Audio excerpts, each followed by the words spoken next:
In the unforgiving frontier town of Red Hollow, Wyoming Territory, 1876, one venomous whisper could end a woman's life faster than any bullet. When 23-year-old schoolteacher Lena Carter is publicly branded as pregnant and unmarried, the accusation spreads like wildfire through the dust-choked streets.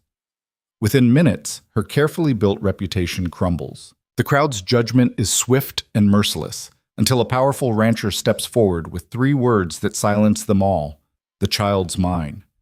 What begins as one man's bold lie to save a stranger becomes a dangerous alliance that will challenge everything this harsh town believes about honor, redemption, and second chances. If you're watching from anywhere in the world, drop your city in the comments below. I want to see how far this story travels. And if this opening grabbed you, hit that like button. This is going to be a wild ride through the American frontier. The morning sun hadn't yet burned off the chill when the first whisper slithered through Red Hollow's dusty main street. It started, as poison often does, from a single bitter source: Constance Pritchard, the banker's widow, whose tongue was sharper than the mountain winds that carved the valley. "Saw her myself yesterday evening," Constance announced to Martha Henley outside Morrison's general store, her voice pitched just loud enough to carry. "Retching behind the schoolhouse, 3rd time this week, and you know what that means for an unmarried woman." Martha's eyes widened. "Lena Carter? But she's always been so proper." "That's what they want you to think." Constance's smile was thin and cruel. "The quiet ones are always hiding something. Mark my words, that girl's got herself in trouble, and now she thinks she can just carry on teaching our children like nothing's wrong." The word spread faster than a prairie fire in drought season. By the time the town's residents began gathering for Saturday market, the rumor had twisted and grown, fed by speculation and the frontier's hunger for scandal. In a place where a woman's reputation was her only currency, the accusation was as good as a death sentence. Lena Carter stood in front of Morrison's store, a wicker basket balanced on her hip, completely unaware of the storm gathering around her. She was a slender woman with dark auburn hair pinned neatly beneath a simple bonnet, her dress modest and carefully mended. Her face, though pretty, bore the marks of someone who'd learned early that life offered no guarantees. There was a guardedness in her green eyes, a careful way she held herself, as if always prepared for the next blow. "Good morning, Mr. Morrison," she said warmly, stepping up to the counter. "I'll need a pound of flour and some writing paper for the school, please." Edgar Morrison, who'd always been friendly enough, barely met her eyes. "Miss Carter." His voice was stiff, formal, in a way it had never been before. Lena's smile faltered. "Is something wrong?" Before he could answer, the store's door banged open. Constance Pritchard swept in like a dark cloud, followed by 3 other women: the doctor's wife, the minister's sister, and Ruth Calloway, whose husband owned the livery. "Well," Constance said loudly, her gaze raking over Lena with undisguised contempt, "some people certainly have nerve, showing their faces in decent company." Lena's basket slipped slightly in her grip. "Mrs. Pritchard, I don't understand." "Oh, I think you understand perfectly well." Constance stepped closer, and the other women formed a semicircle, blocking the door. "Did you really think we wouldn't notice? That you could hide your condition and continue corrupting our children with your presence?" The blood drained from Lena's face. "My condition? What are you talking about?" "Don't play innocent," Ruth Calloway spat. "You've been seen. Multiple witnesses. A young woman, unmarried, retching behind the schoolhouse. We all know what that means." "I had a stomach ailment," Lena said, her voice shaking but steady. "Nothing more. These accusations are lies?" Constance's laugh was harsh. "Coming from a woman in your position, that's rich. You're pregnant, Miss Carter. And unless you can produce a husband we don't know about, you're finished in this town." The store had gone deathly silent. Edgar Morrison stood frozen behind his counter. 2 men who'd been examining harnesses in the corner had stopped to stare. Through the window, Lena could see more people gathering, drawn by the raised voices. "I am not pregnant," Lena said clearly, though her hands trembled. "And I don't appreciate being ambushed with false accusations." "Then you won't mind seeing Dr. Pemberton for an examination," Constance challenged. "Right now, publicly. Unless, of course, you have something to hide." It was a trap, and Lena knew it. Submit to the examination, and she'd be humiliated regardless of the outcome. Her body exposed to scrutiny, her privacy violated, her dignity destroyed. Refuse, and the rumors would be taken as confirmation. In frontier towns like Red Hollow, a woman's virtue was guilty until proven innocent, and sometimes not even then. "You have no right," Lena began. "We have every right to protect our children from immoral influences," the minister's sister cut in. "If you won't prove your innocence, then you leave us no choice but to demand your immediate resignation from the school." Effective today. The words hit Lena like a physical blow. Teaching was more than her livelihood. It was her identity, her purpose, the only thing that had given her life meaning after losing everything else. She'd come to Red Hollow 2 years ago, alone and nearly penniless, and built herself a place through sheer determination and competence. She taught children to read, settled disputes with patience, earned the community's respect through countless small acts of service. And now it was all crumbling because of a lie. "I won't resign," Lena said quietly. "I've done nothing wrong." "Then we'll see that you're removed," Constance said, "one way or another." The crowd outside had grown. Lena could see their faces pressed against the window, some curious, some gleeful, some uncertain. Sheriff Tom Brennan was making his way through, his weathered face creased with concern, but he was still half a street away. "This is insane," Lena's voice rose, desperation creeping in despite her efforts to stay calm. "You can't destroy someone's life over gossip and speculation." "It's not gossip if it's true," Ruth Calloway said, "and your reaction tells us everything we need to know." Lena looked around wildly, searching for a friendly face, for anyone who might speak up on her behalf. But the few people who met her gaze quickly looked away. This was how it worked in places like Red Hollow. Survival meant not making yourself a target, and defending Lena now would paint them with the same brush. She was alone. Completely, utterly alone. The basket slipped from her fingers and hit the floor with a wooden clatter. Lena pressed her back against Morrison's counter, feeling the rough wood dig into her spine, and wondered if this was how her life would end. Not with violence or disease, but with whispers and shame cast out into the wilderness with nothing. "Mrs. Pritchard, perhaps we should—" Edgar Morrison finally found his voice, but Constance cut him off with a sharp gesture. "Stay out of this, Edgar, unless you want people questioning your judgment too." The threat was clear. Morrison's mouth clicked shut. It was at that precise moment, as Lena's world collapsed around her and the crowd pressed closer, that the store's door exploded inward with enough force to rattle the windows. A man filled the doorway, tall and broad-shouldered, his presence commanding immediate attention. Cole Maverick was known throughout the territory, a rancher whose spread encompassed nearly 3,000 acres of prime grazing land. He was 32 years old, but carried himself with the authority of someone much older, his face weathered by sun and wind, his dark hair touched with premature gray at the temples.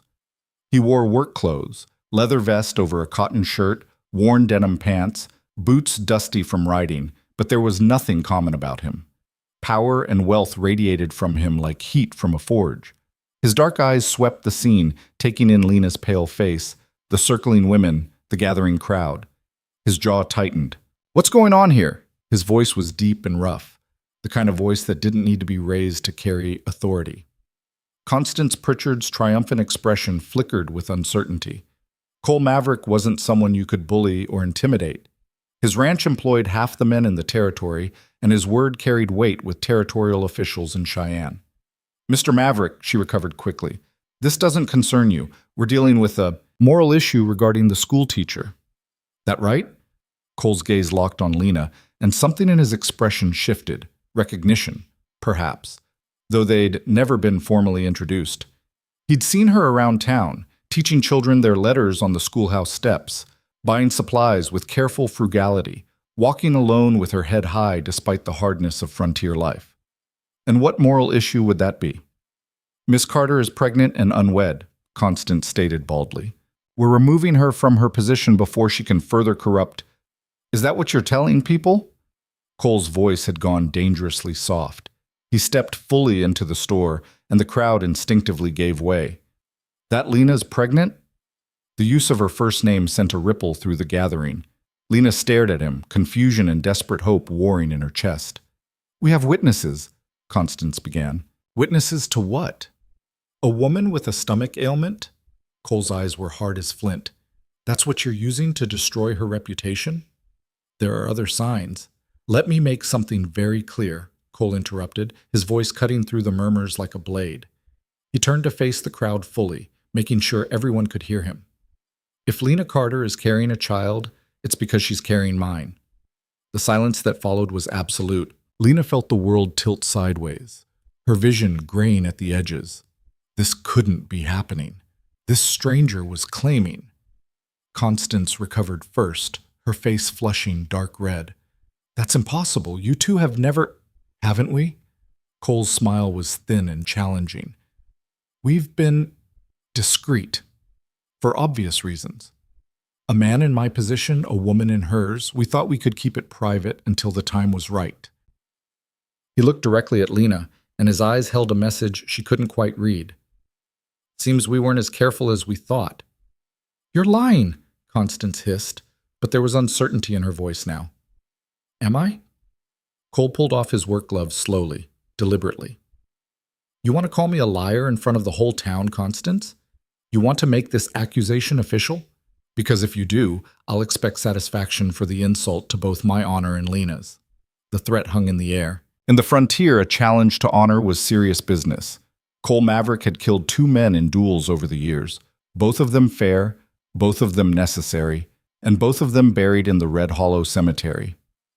Constance's mouth worked soundlessly. The other women had gone pale. Ruth Calloway took a small step backward. We were only concerned for the children, Constance stammered. The children will be fine, Cole said flatly. Lena's an excellent teacher, better than any we've had in this territory. And if there's a child on the way, which is nobody's business but ours, it'll be born with my name and my protection. Any objections? No one dared speak. Cole turned to Lena, extending his hand. Come on, we're leaving. Lena stared at his outstretched hand like it was a snake that might strike. Her mind was reeling. This made no sense. Cole Maverick was essentially a stranger. She'd seen him in town, heard the stories, knew his reputation as a hard but fair man who'd built his ranch from nothing, but they'd never exchanged more than polite nods. And now he was claiming to be the father of a child she wasn't even carrying. Her voice came out as barely a whisper. Trust me, Cole said quietly, his eyes holding hers with surprising intensity. Please. There was something in his gaze, not just determination, but a kind of desperate urgency that spoke of deeper currents she couldn't fathom. And what choice did she have? If she refused his help, she'd be back where she started, facing Constance's vitriol and the town's judgment. She placed her hand in his. His grip was warm and solid, calloused from hard work, steady as stone. He helped her to her feet and tucked her hand into the crook of his elbow with unexpected gentleness. Send her supplies to the ranch, Cole told Edgar Morrison, dropping several bills on the counter. Far more than the cost of flour and paper. Keep the change. Then he was guiding Lena toward the door, the crowd parting like water before them. Lena caught glimpses of faces as they passed. Shock, speculation, disapproval, and in a few cases something that might have been envy. Cole Maverick was the territory's most eligible bachelor, wealthy and powerful, and he just publicly claimed a relationship with the disgraced schoolteacher. Sheriff Brennan had finally reached the store. He took in the scene with experienced eyes. Everything all right here, Cole? Just fine, Tom. Cole's voice was casual, but his hand tightened fractionally on Lena's. Just collecting what's mine. Brennan's weathered face was carefully neutral. Miss Carter? You all right? It was a real question, an offer of help if she needed it. Tom Brennan was one of the few truly decent men in Red Hollow, and he was giving her an out if she wanted it. But an out to what? Back to Constance's accusations? Back to isolation and shame? I'm fine, Sheriff, Lena heard herself say. Thank you. Brennan nodded slowly. Folks, he said, raising his voice to address the crowd. Show's over. Go about your business. Cole led Lena out into the bright morning sun. His horse was tied to the rail, a massive bay gelding that stamped impatiently. Without asking permission, Cole lifted Lena by the waist and settled her sideways on the saddle, then swung up behind her with easy grace. Hold on, he said quietly. His arm came around her waist, and then they were moving, the horses' powerful strides carrying them away from Morrison's store, away from the gathered crowd, away from the wreckage of Lena's life. They rode in silence through Red Hollow's dusty streets. Lena was acutely aware of every eye tracking their progress, every curtain twitching aside, every whispered conversation dying as they passed. The town was small, maybe 300 souls counting the outlying ranches, and by nightfall, everyone would know what had happened. Cole Maverick had claimed Lena Carter. The scandal would burn for weeks. They crossed the creek that marked Red Hollow's eastern boundary and headed into open country. The land here was beautiful in its harshness. Rolling hills covered with sage and prairie grass, stands of cottonwood marking the waterways, and beyond them the mountains rising like sentinels against the sky. The Maverick Ranch lay 5 miles outside town, a journey Lena had never made despite 2 years in the territory. "Are you all right?" Cole asked quietly after they had ridden for nearly 10 minutes. The question broke something in Lena. All the fear and shock and desperate confusion that she'd been holding back came rushing up, and she realized she was shaking. I can't." The words wouldn't come. "Why did you do that?" "Because they were going to destroy you," Cole said simply. "And I couldn't let that happen." "But why?" Lena twisted in the saddle to look at him, nearly unseating herself. His arm tightened, steadying her. "You don't even know me, and now you've told the whole town that we're together," Cole finished. "I know. And I know it's a hell of a thing to spring on someone without asking first, but there wasn't time to be polite about it. There wasn't time to—" Lena's voice rose sharply. "You've ruined your own reputation. Everyone will think—" "Let them think." There was something hard in his voice now, something that spoke of old pain. "My reputation can handle it. Yours couldn't. You would have been driven out of Red Hollow by sunset, Lena, alone with nothing, headed into territory that eats people alive. I've seen it happen before." The last sentence came out rough, laden with meaning she didn't understand. Lena stared at him, trying to read the face of this stranger who'd just upended her entire existence. Who was she? The question came out before Lena could think better of it. Cole's expression shuddered immediately. "That's not—" He stopped, jaw working. "That doesn't matter right now." But it did matter. Lena could feel it in the tension of his body, see it in the shadows that crossed his face. Whatever had driven him to intervene, it wasn't really about her. It was about someone else, some other woman he'd failed to protect. They rode on in silence until the Maverick Ranch came into view. It was more substantial than Lena had imagined. A main house of solid timber construction, a large barn, several outbuildings, corrals holding dozens of horses, and cattle dotting the hills beyond. 6 men were working around the property, and they all stopped to stare as Cole rode in with Lena. "Boss?" one of them called, a grizzled man with a gray beard. "Everything all right?" "Fine, Hank." Cole dismounted and reached up to help Lena down. Her legs nearly buckled when her feet touched the ground. "This is Lena Carter. She'll be staying here. Make sure everyone knows she's to be treated with respect." Hank's weathered face registered surprise, but he covered it quickly. "Yes, sir." Cole's hand found the small of Lena's back, guiding her toward the house. She felt numb, disconnected from her own body. This morning she'd woken up as a schoolteacher planning to buy flour. Now she was standing in front of a stranger's home, her reputation in tatters, her future completely uncertain. The house's interior was surprisingly comfortable, not luxurious, but well-built and well-maintained. A large main room with a stone fireplace, simple furniture that showed quality craftsmanship, windows letting in generous light. Through a doorway, Lena could see a kitchen. A staircase led to a second floor. Cole removed his hat and ran a hand through his hair. "I know you have questions. You deserve answers. But first, are you hungry? Thirsty? Do you need to sit down?" Lena looked at him, really looked at him for the first time. Up close, she could see the lines of worry around his eyes, the tension in his shoulders, the way his hands flexed unconsciously as if ready for a fight. He was nervous, she realized with surprise. This powerful, commanding man was actually nervous. "I need," she said carefully, "to understand what just happened. All of it." Cole nodded slowly.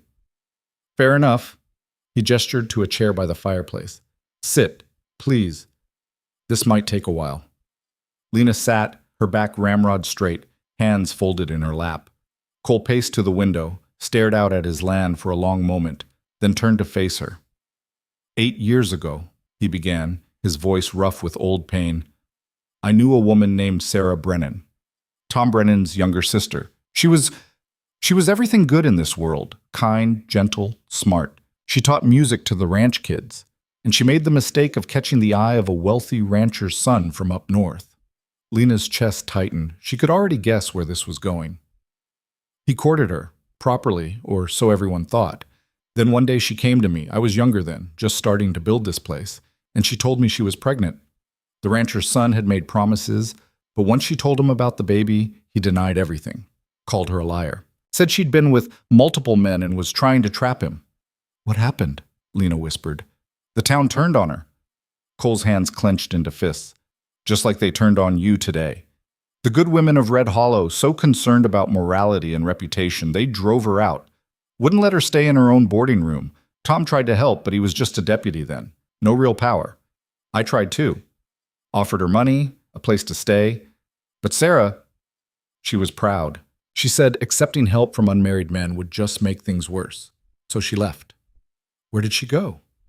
North, trying to find the man who'd ruined her, trying to make him acknowledge their child. Cole's voice had gone flat, emotionless, in the way of men who'd learned to bury their pain deep. She made it about 40 miles. Winter came early that year. They found her body in the spring, frozen in a ravine.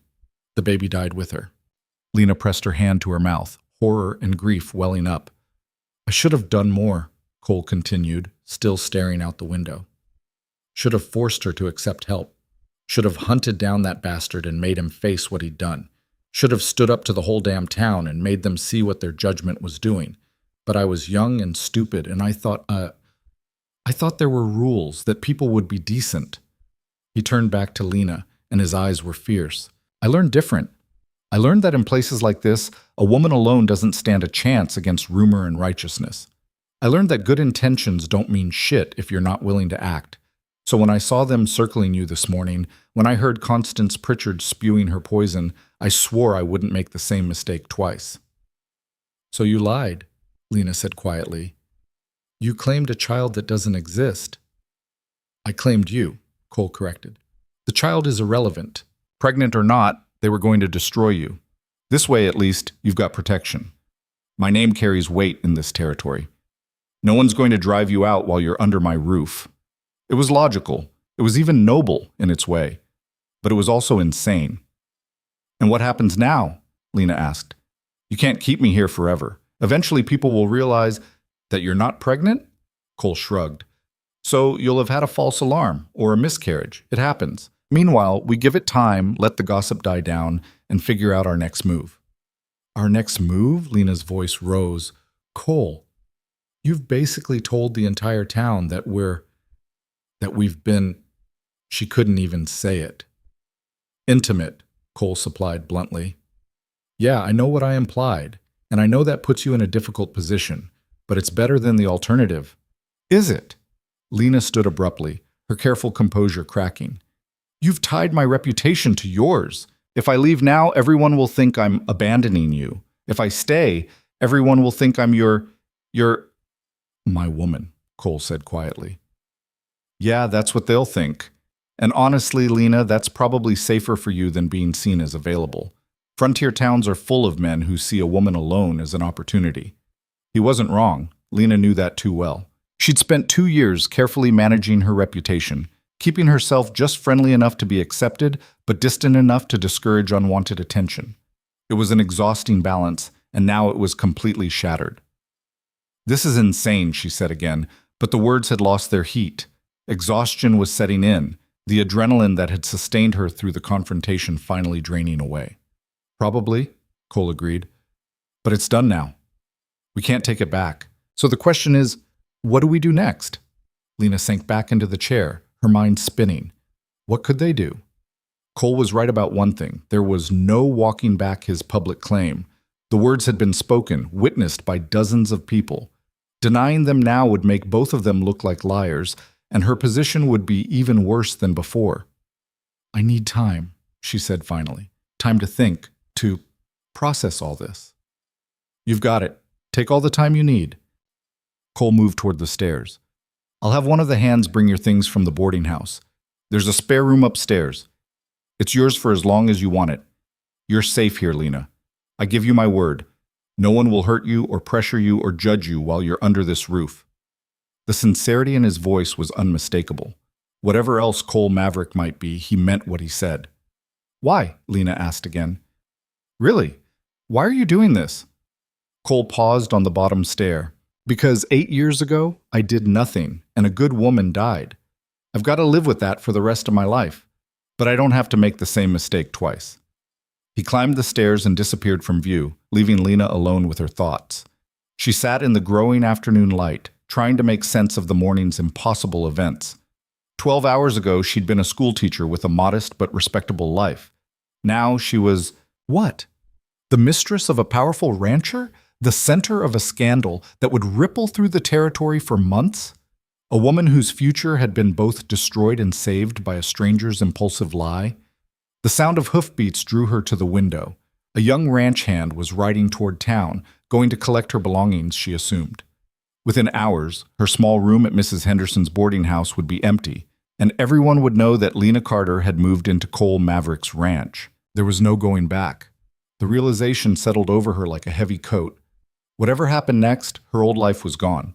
She could rage against it, could curse Cole for his presumption and the town for its cruelty. But none of that would change the fundamental reality. She was here now, bound to this man by his public declaration and the town's assumption. The question was, what would she make of it? Lena pressed her forehead against the cool window glass and watched the sun track across the vast Montana sky. Somewhere in Red Hollow, Constance Pritchard was probably spreading a new round of gossip, this time tinged with envy and spite. Somewhere, the school children Lena had been teaching were being told they'd have a new teacher. Somewhere, the careful life she'd built was dissolving like morning mist. But here, in this solid timber house on a working ranch, with a man upstairs who'd risked his own reputation to save hers, Lena felt something unexpected stirring beneath the fear and confusion. Possibility. It was a dangerous thing to feel, possibility. It led to hope, and hope was fragile as glass in a place like the frontier. But Lena had survived worse than scandal. She'd survived loss and loneliness, and the grinding poverty that came with being a woman alone in the West. She'd rebuilt her life once before from nothing. Maybe she could do it again.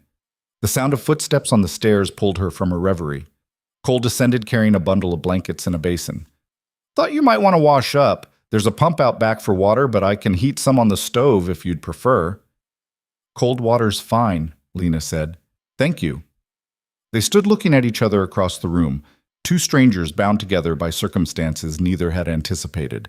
We should talk, Cole said finally, about how we handle this going forward, about what we tell people, about, he gestured vaguely, expectations. Expectations? Lena's voice was carefully neutral. I'm not expecting anything, Cole said quickly. From you, I mean. This is protection, not payment for services or whatever ugly thing people might think. You keep your room, I'll keep mine. You're a guest here, not... He stopped, his neck flushing slightly. I'm making a mess of this. Despite everything, Lena felt a flicker of amusement. The powerful rancher who'd faced down Constance Pritchard without flinching was getting flustered, trying to assure her he didn't expect sexual favors. I appreciate that, she said, and I appreciate what you did this morning. Even though it's terrifying and complicated and probably insane, I appreciate it. You saved me from something that would have been a lot worse. Cole nodded, relief evident on his face. So we're okay? For now. At least? For now. Lena agreed. But Cole, this can't be permanent. Eventually we'll need a real solution, a way forward that doesn't involve us being trapped in this lie forever. I know. He set down the blankets. We'll figure something out, together. I promise. As he turned to go, Lena called after him. Cole? He looked back. The woman, Sarah. Did you love her? The question hung between them. Cole's face went carefully blank, the way it had when she'd asked before. But this time, he didn't deflect. Not the way she deserved, he said quietly. I cared about her, respected her, but I was too young and too focused on building this place to see what she needed. By the time I understood, it was too late. I'm sorry, Lena said. So am I. Cole's jaw tightened. Every damn day. He left her then, and Lena heard the front door close as he went back to his ranch work. She sat alone in the gathering dusk, thinking about choices and consequences, about lies told to protect and truths that destroyed. About the strange man who'd claimed her as his own to save her from a town's judgment. And about the future that stretched ahead, uncertain and frightening and somehow, impossibly, full of potential she hadn't expected to find. Outside, the Montana wind picked up, carrying the scent of sage and cattle and distance.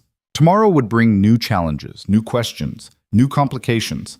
But tonight, for the first time since that first terrible whisper had started circulating in Red Hollow, Lena Carter felt something she hadn't felt in hours.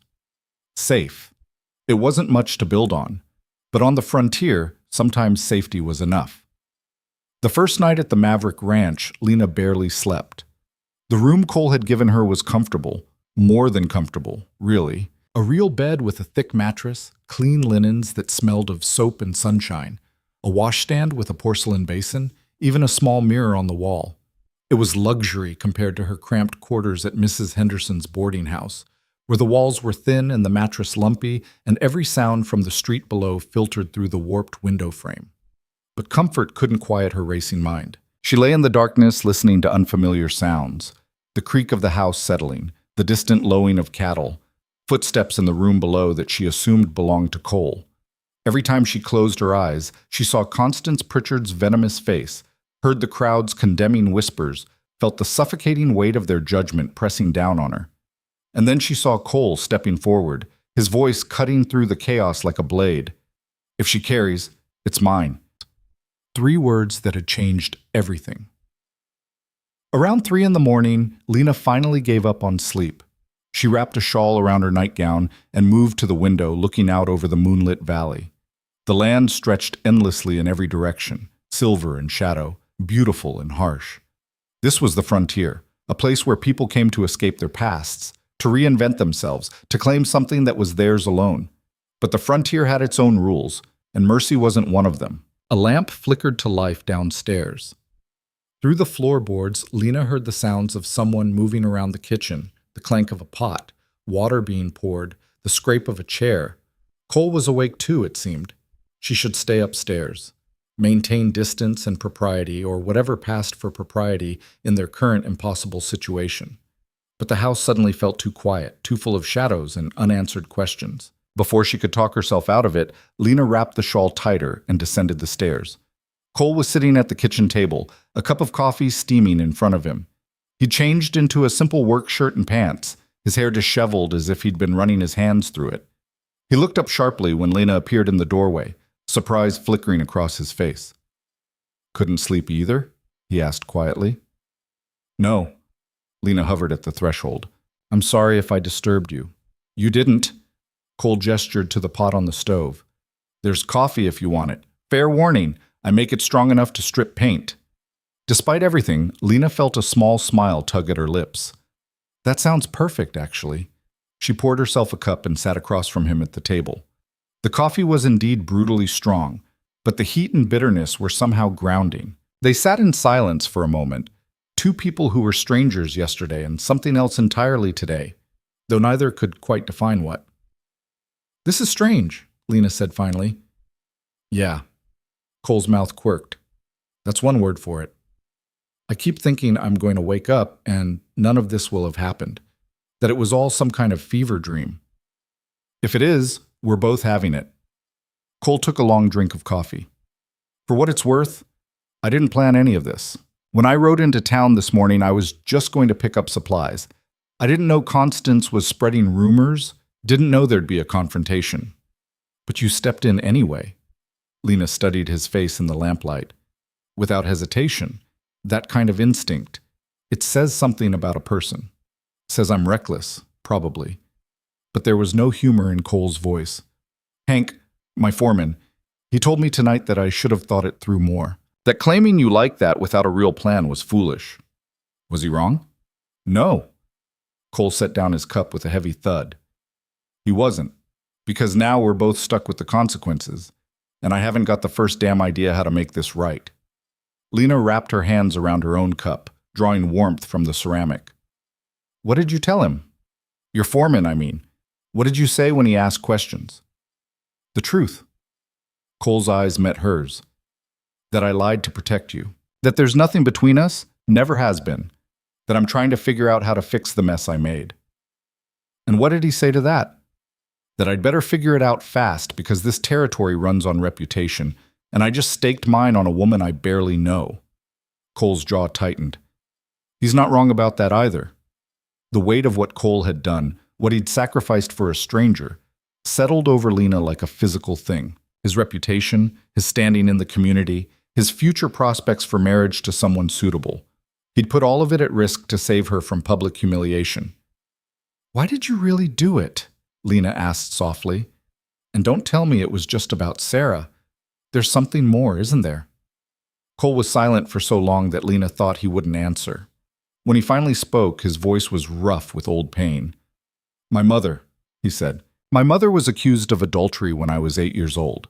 We lived in a small town in Texas, and my father was gone a lot on cattle drives. A neighbor started spreading rumors that she was entertaining men while he was away. It wasn't true, not a word of it. But truth didn't matter. The town turned on her. On us. Lena's chest tightened. What happened? My father came home to find his wife branded a whore and his son being called a bastard by every kid in town. He tried to defend her, tried to make people see reason. But once that kind of poison takes root, Cole's hands clenched around his cup.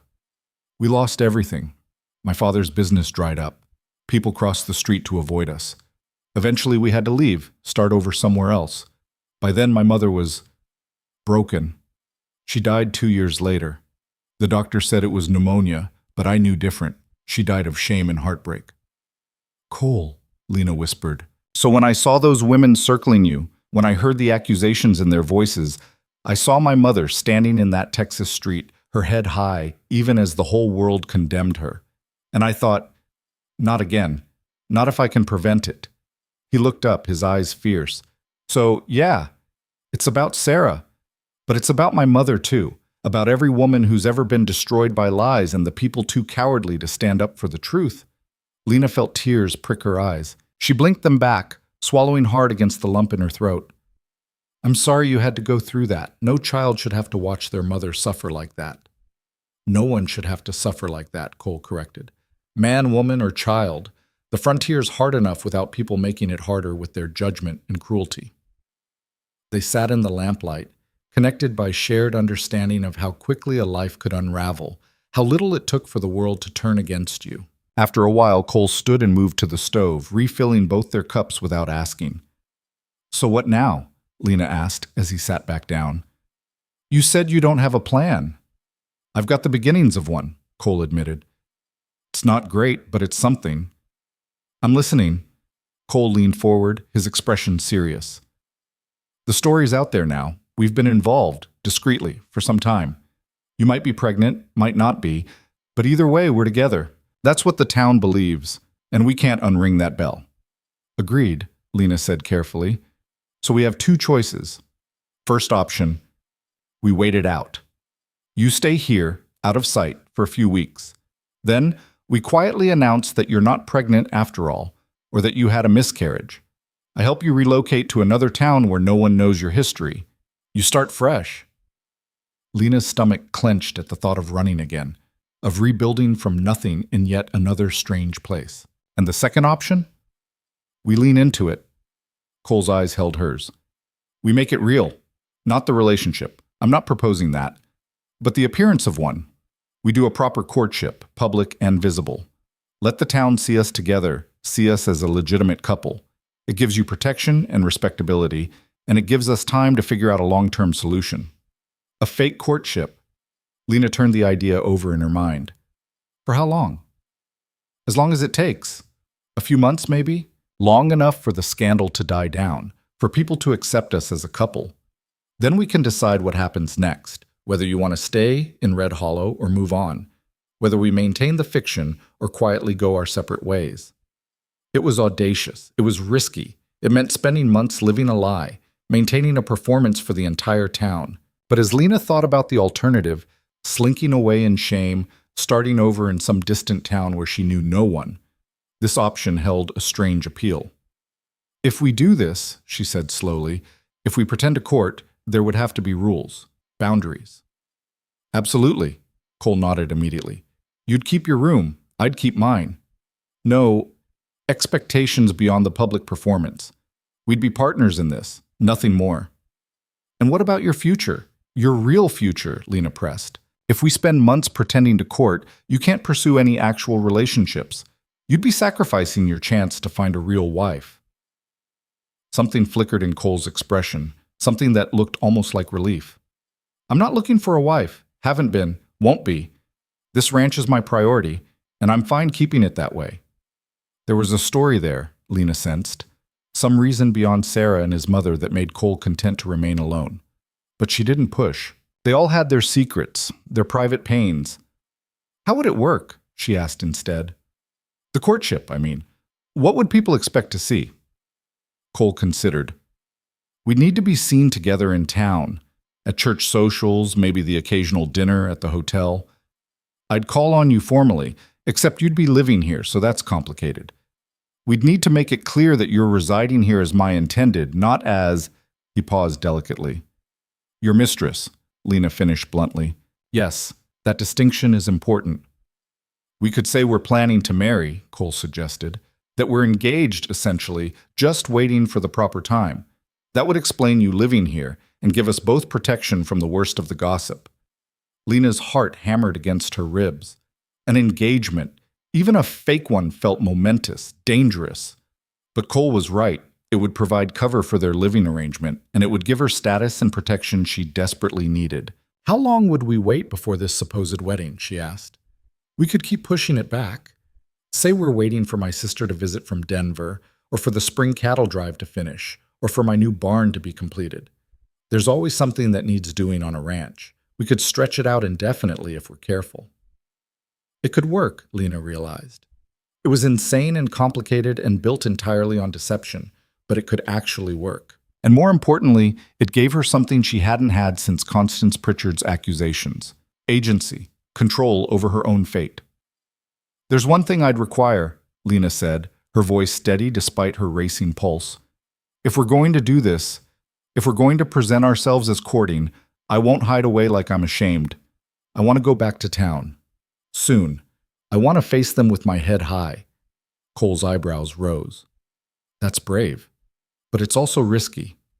Constance won't have given up. She'll be looking for any excuse to undermine. Let her try. Lena's chin lifted. I've spent 2 years in this territory being careful, being meek, making myself small so I wouldn't threaten anyone. And it didn't matter. They came for me anyway. So if I'm going to have a scandal attached to my name, I might as well own it. A slow smile spread across Cole's face, the first genuine smile Lena had seen from him. You've got spine, Miss Carter. I'll give you that. I've had to, Lena said simply. Life doesn't leave much choice in that regard. No, it doesn't. Cole extended his hand across the table. So we're doing this? A public courtship, engagement, whatever we want to call it? Partners in deception until we figure out something better? Lena looked at his outstretched hand. This was the moment of decision, the point where she chose to leap into this madness or pull back to safety. Except there was no safety to pull back to. Her old life was gone. The only question was what she'd build in its place. She clasped his hand. His grip was warm and firm, calloused from ranch work, steady as bedrock. Partners, she agreed. They shook on it like business associates sealing a deal, which in a way they were. A deal built on lies and necessity, but a deal nonetheless. When Lena pulled her hand back, she felt something shift inside her, fear giving way to determination, helplessness transforming into purpose. We should start tomorrow, Cole said. All business now. I'll ride into town, make a point of being seen at Morrison's store. Let's slip that I'm planning to bring you to the church social next Sunday. That'll set the town buzzing and give them time to adjust to the idea. And if Constance confronts you again? Then I'll repeat what I said before, and I'll make it clear that I stand by you, by us. Cole's expression hardened. She can gossip all she wants, but she won't dare accuse me directly. Not twice. Lena nodded slowly. What about the school? My position? Cole's face clouded. That's trickier. The school board met last night. Hank heard about it in town. They voted to replace you, at least temporarily. Constance pushed hard for it, and enough members agreed that fighting it would have meant a bigger battle than we're ready for. The news stung, even though Lena had expected it. Teaching had been more than income. It had been identity, purpose, proof that she could build something worthwhile despite everything she'd lost. Who are they hiring? She asked quietly. Constance's niece, apparently, a girl just arrived from St. Louis with teaching credentials. Cole's mouth twisted. Convenient timing, wouldn't you say? Too convenient. This had been planned, Lena realized. Constance hadn't just seized on rumors. She'd orchestrated them, created an opportunity to install her own choice of teacher. Lena had been set up from the start. The realization sent cold fury washing through her. She wanted me gone all along. Looks that way, Cole agreed grimly. The pregnancy accusation was just the excuse she needed. Why? What did I ever do to her? You existed independently, Cole said. You had respect in a position without needing to marry or bow to the town's matriarchs. Women like Constance can't stand that. It threatens the whole system they've built their power on. Lena's hands clenched in her lap. All her careful navigation, all her efforts to fit in and avoid offense, and it hadn't mattered. She'd been doomed from the moment she'd proven she didn't need anyone's approval to survive. Then we'll show her she made a mistake, Lena said, her voice hard. We'll show the whole town. Cole studied her with something that might have been approval. What are you thinking? I'm thinking that if I can't teach in the schoolhouse, I can teach elsewhere. There are ranch families scattered all over this territory whose children can't make it to town for regular school. You've got ranch hands here, some with families. What if I started teaching their children, informally, here at the ranch? Cole's eyes widened slightly. That could work. It would give you purpose, show the town you're not hiding in shame, and actually serve a real need. Most of my men can't read worth a damn, and their kids are growing up the same way. Would they accept teaching from me, given the circumstances? My men know better than to question my decisions, Cole said flatly, and their wives will be grateful for the opportunity. Education isn't easy to come by out here. A plan was forming in Lena's mind, pieces clicking together. We could make it a real school. Not to replace the town school, but to supplement it. Teach the children during the day, maybe offer evening classes for adults who want to learn. It would show that I'm not ashamed, that I'm contributing to the community. And it would give you independence, Cole added, understanding dawning. Income even, if families wanted to pay. You wouldn't be entirely dependent on me. The thought sent relief flooding through Lena. She'd been trying not to think about the fact that she was now completely reliant on Cole's charity with no means of supporting herself. A teaching position, even an informal one, would restore some measure of autonomy. When could I start? She asked. Give it a week, Cole suggested. Let the initial scandal die down a bit. Come to the church social with me on Sunday, let people see us together. Then the following week, we announce the ranch school. Frame it as my idea, wealthy rancher providing education for his workers. It'll look generous rather than desperate. Lena nodded, her mind already racing with possibilities. Books she'd need, a space to teach in, how to structure lessons for children of different ages and abilities. The familiar challenges of teaching felt like solid ground beneath her feet after a day of drowning in uncertainty. They talked through the morning as the sky outside shifted from black to gray to the pale gold of dawn. They planned their strategy like generals mapping a campaign. When to appear in public, what to say when questioned, how to present their relationship to maximize believability while minimizing scandal. It was strange, this careful choreography of deception, but Lena found herself grateful for Cole's methodical approach. He was thinking several steps ahead, anticipating problems, building safeguards. By the time full daylight streamed through the kitchen windows, they'd established the basic framework. Cole would go into town today and plant the seeds. Lena would stay at the ranch, visible to the hands, but not venturing into Red Hollow yet. Sunday, they'd make their first public appearance together at the church social. The week after, they'd announce the ranch school. "You should get some rest," Cole said as the grandfather clock in the hall chimed 6. "It's been a hell of a night." "So should you," Lena pointed out. "When did you last sleep properly?" "Can't remember." Cole rubbed his face. "But I've got work to do. Cattle don't care if their owners had a rough night." "Cole, I'm fine," he said, but his eyes were shadowed with exhaustion. "I'll sleep tonight, promise." He stood, carrying their empty cups to the wash basin. Lena watched him move through his own kitchen with the ease of long familiarity, and it struck her how little she actually knew about this man who'd upended his life for hers. What did he do when he wasn't working? Did he have friends, hobbies, dreams beyond expanding his ranch? Had he loved someone once, or had the losses he'd suffered closed him off to that possibility? "Cole," she said as he headed for the door. He paused, looking back. "Thank you," Lena said quietly, "for all of this. For taking a chance on me." Something softened in Cole's expression. "We're taking a chance on each other. That's how partnerships work." Then he was gone, the door closing softly behind him. Lena sat alone in the kitchen as morning light filled the room, and she felt something she hadn't felt since before Constance Pritchard's accusations. Hope. It was fragile and uncertain, built on lies and desperation and a stranger's unexpected kindness. But it was real. And on the frontier, hope was sometimes the only thing that kept you moving forward. The week that followed established a strange new routine. Lena spent her days exploring the ranch, introducing herself to the Hands and their families, planning her future school.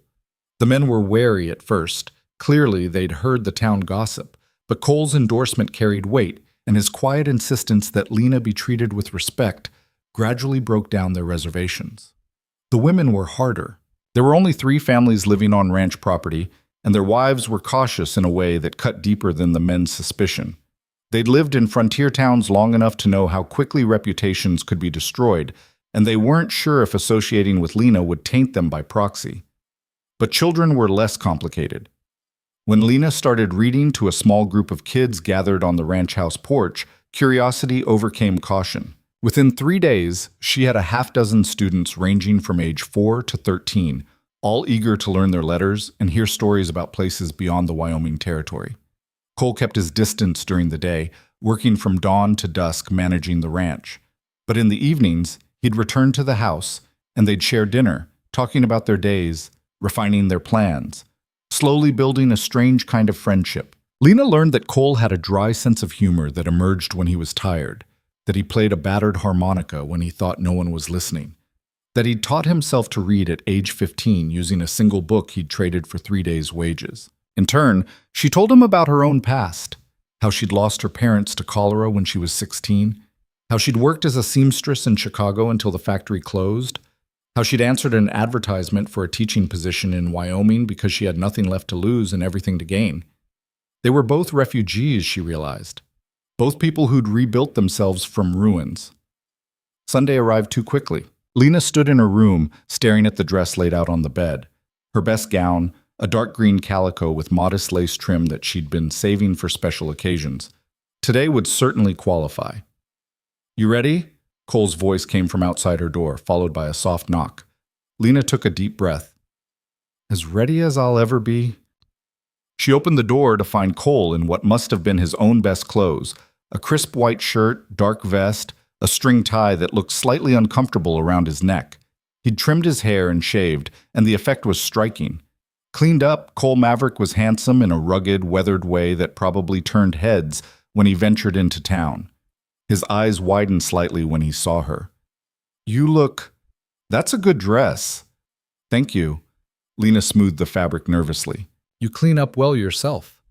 They stood awkwardly for a moment, like strangers meeting for the first time, rather than 2 people who'd spent a week living under the same roof and planning an elaborate deception. "We should go," Cole said finally. "Don't want to be late." The ride into Red Hollow felt endless. Lena sat beside Cole on the wagon bench, acutely aware of every bounce and jolt, every moment of silence stretching between them. The closer they got to town, the tighter her chest became. What if this didn't work? What if Constance found some way to undermine them? What if the whole town turned against them both? Hey, Cole's voice was quiet. Look at me. Lena turned. His eyes were steady, calm. We've got this, he said. You're not alone in there. Whatever happens, we face it together. The simple certainty in his voice steadied her. Lena nodded, squaring her shoulders. Together. The church social was held in the town hall, a large timber building that served multiple purposes: meetings, dances, gatherings of all kinds. By the time Cole and Lena arrived, the hall was already full. Dozens of people milled around tables laden with food, their conversations creating a low hum that died abruptly when the door opened. Every eye in the room turned to watch Cole Maverick walk in with Lena Carter on his arm. The silence was absolute. Lena felt it pressing down on her like a physical weight, felt the judgment and speculation in every staring face. Constance Pritchard stood near the food tables, her expression triumphant and venomous. The minister's wife clutched her husband's arm. Sheriff Brennan watched from a corner, his weathered face carefully neutral. Cole's hand found the small of Lena's back, warm and steadying through the fabric of her dress. Smile, he murmured, like you haven't got a care in the world. Lena lifted her chin and smiled. They walked into the room together, and the crowd parted like water, people stepping back to create a path. Cole guided Lena toward the refreshment table with easy confidence, nodding to people as they passed. Afternoon, Mrs. Henley, Mr. Morrison, Sheriff. His voice was casual, friendly, as if nothing unusual was happening. Fine day for a social. The murmurs started immediately, a low buzz of speculation and shock. Cole ignored it, focusing on filling a plate with food, offering it to Lena with gentlemanly courtesy. Thank you, Lena said clearly, making sure her voice carried. She accepted the plate and turned to survey the room, meeting eyes boldly instead of ducking her head. Constance Pritchard recovered first. She swept toward them, her face rigid with barely controlled fury. Mr. Maverick, how unexpected to see you here. With her. With my intended, Cole corrected mildly. I thought it was time Red Hollow met her properly, under better circumstances than last week's unpleasantness. The word, intended, dropped into the room like a stone into still water. The murmurs grew louder. Your intended, Constance repeated, her voice dripping skepticism. How convenient. And when exactly did this engagement occur? Last Tuesday, Cole said smoothly. The day after I brought Lena to the ranch. Seemed like the right thing to do, given our situation. Wouldn't you agree, Mrs. Pritchard, that a man should marry the woman he loves? The challenge was clear. Constance's face flushed dark red. That depends entirely on whether the attachment is genuine or merely a cover for impropriety. Are you calling me a liar? Cole's voice went soft and dangerous. Because that's quite an accusation to make in front of the whole town. Constance faltered. Around them, people were watching with rapt attention. This was frontier drama at its finest, a wealthy rancher defending his woman's honor against the town's moral authority. I'm simply pointing out, Constance said stiffly, that this alleged engagement comes at a rather convenient time, given the questions about Miss Carter's condition. Questions you started, Lena said quietly. Every head swiveled toward her, based on nothing but malicious speculation and your own desire to replace me at the school with your niece. Gasps rippled through the crowd. Constance's mouth fell open. How dare you! How dare I speak the truth? Lena's heart was pounding, but her voice remained steady. You spread lies about me, Mrs. Pritchard. You accused me of carrying a child without any evidence whatsoever. You turned this town against me for your own purposes. And when Cole stepped forward to defend my honor, you've continued your campaign of whispers and insinuation. I did no such thing, Constance sputtered. You merely destroyed my reputation, Lena interrupted, or tried to. But here's the truth, since you seem so concerned with morality. I am not now, nor have I ever been pregnant. The illness you witnessed was exactly what I said, a stomach ailment brought on by spoiled food, nothing more. The room was utterly silent now. Lena could feel Cole's presence beside her, solid and supportive, giving her the courage to continue. As for my relationship with Cole, that's between us and no one else. We've chosen to marry, and we'll do so when we're ready. Whether that meets with your approval or anyone else's is immaterial. I've committed no sin, broken no law, and I will not be driven from this town by lies and gossip." Constance looked like she'd been slapped. Her mouth worked soundlessly. Around them, people were whispering, but the tone had shifted. Some faces showed uncertainty now, doubt creeping in where there had been certainty. Sheriff Brennan stepped forward, his weathered face thoughtful. "Mrs. Pritchard, did you have actual evidence of Miss Carter's alleged condition, or was it speculation?" Constance's eyes darted around wildly. There were witnesses who saw her being ill," Brennan interrupted gently, "which she's explained. Unless you've got something more concrete, seems to me you might owe Miss Carter an apology." "I owe her nothing," Constance snapped. "Her behavior speaks for itself. Moving into Mr. Maverick's ranch unchaperoned, flaunting, as my fiancé," Cole cut in, "which is perfectly respectable. We've announced our engagement. We're here together, in public, behaving with complete propriety. What exactly is your objection?" Constance opened her mouth, then closed it. She'd boxed herself into a corner, and she knew it. If she continued attacking Lena and Cole's relationship, she'd be questioning Cole's honor directly, something even she didn't dare do. But backing down meant admitting she'd been wrong, and Constance Pritchard had never admitted wrong in her life. "This isn't over," she said finally, her voice shaking with rage. "The truth will come out eventually." "Looking forward to it," Cole said pleasantly. "When it does, I expect you'll owe Lena more than just an apology." Constance turned on her heel and stalked away, her supporters scattering before her like frightened birds. The tension in the room broke, conversations resuming in a wave of excited speculation. Lena felt her knees go weak. Cole's hand tightened on her back, supporting her without making it obvious. "Well done," he murmured in her ear. "That took real courage." Before Lena could respond, a woman approached, middle-aged, with kind eyes and calloused hands that spoke of hard work. "Miss Carter? I'm Margaret Colby. I wanted to say I'm glad you spoke up. Constance has needed someone to stand up to her for a long time." "Thank you," Lena said, surprised. "I appreciate that. My husband and I run a small farm east of town. We've got 3 children who could use proper schooling. I heard you might be starting lessons out at the Maverick Ranch."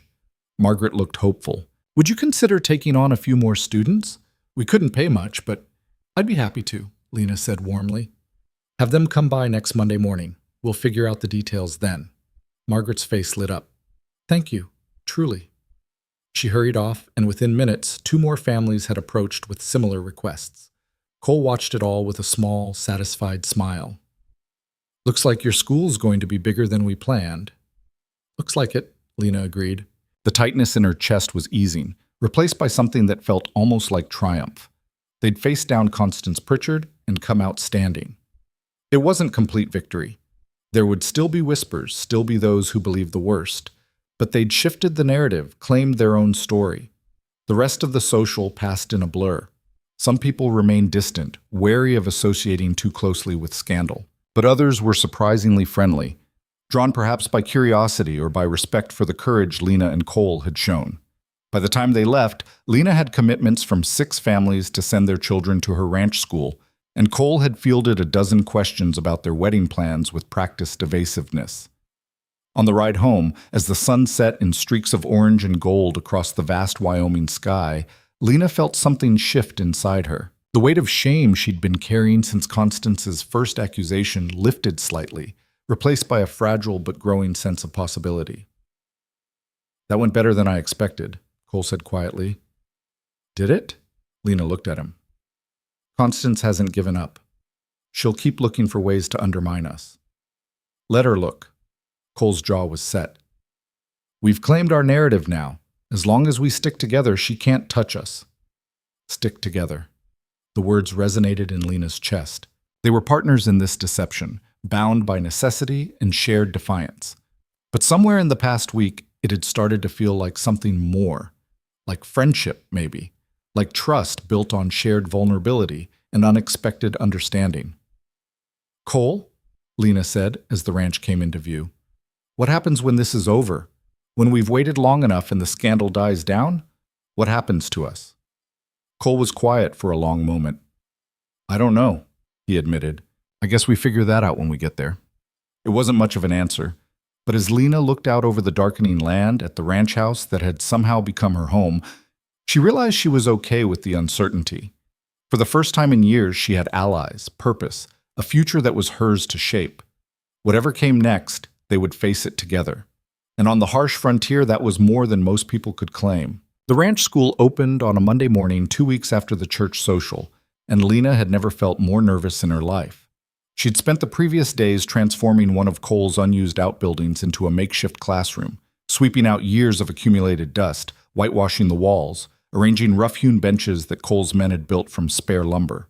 It wasn't much, but sunlight streamed through the windows she'd scrubbed clean, and she'd managed to acquire a proper chalkboard from a schoolhouse in Cheyenne that had closed down. By 8 o'clock, families began arriving. The Colby children came first, 3 tow-headed kids ranging from 6 to 12 who shuffled in shyly and took seats in the front row. Then came the ranch hands' children, the ones Lena had been reading to on the porch, now more comfortable in her presence. 2 more farming families from the outlying areas brought their children, and by the time Lena called the class to order, she had 14 students staring at her with varying degrees of curiosity and apprehension. "Good morning," Lena said, her voice steady despite the flutter in her chest. "My name is Miss Carter, and I'm glad you're here. We're going to learn together. Reading, writing, arithmetic, history, geography. But more than that, we're going to learn to think, to question, to understand the world beyond this valley." A hand shot up from the back row. It belonged to a gangly boy of about 13 with a shock of red hair. "My pa says thinking don't matter much when you're working cattle." "Your pa's probably right that you need strong hands and a steady horse for that work," Lena acknowledged. "But tell me, how do you keep track of how many cattle you have? How do you calculate what they're worth at market? How do you read the brand certificates to prove ownership?" The boy's freckled face scrunched in thought. I guess you need numbers for that." "Exactly. And what about letters? If you can't read, how do you know if a contract's fair? How do you send word to family in other territories? How do you learn about new ranching techniques from agricultural journals?" Lena smiled. "Thinking matters everywhere, even on the range. Maybe especially on the range." The boy nodded slowly, something like interest sparking in his eyes. Around the room, other children sat up straighter. This wasn't going to be the rote memorization and rigid discipline they might have expected. This was something different. Lena dove into the first lesson, and the hours flew by. She taught letters to the youngest children while the older ones worked on arithmetic problems. She read aloud from a history book about the Revolutionary War, making the battles come alive with vivid descriptions that had the students leaning forward in their seats. She answered 100 questions, corrected 1,000 mistakes, and felt her heart swell with the familiar joy of teaching. This was what she'd been missing. Not just the work itself, but the purpose it gave her. The sense that she was building something that mattered. At noon, the children scattered for lunch, and Lena stepped outside to find Cole leaning against the corral fence, watching. She hadn't noticed him there, but something told her he'd been present for a while. "How long have you been standing there?" she asked, walking over. "Long enough to see you in your element." Cole's expression was warm, almost admiring.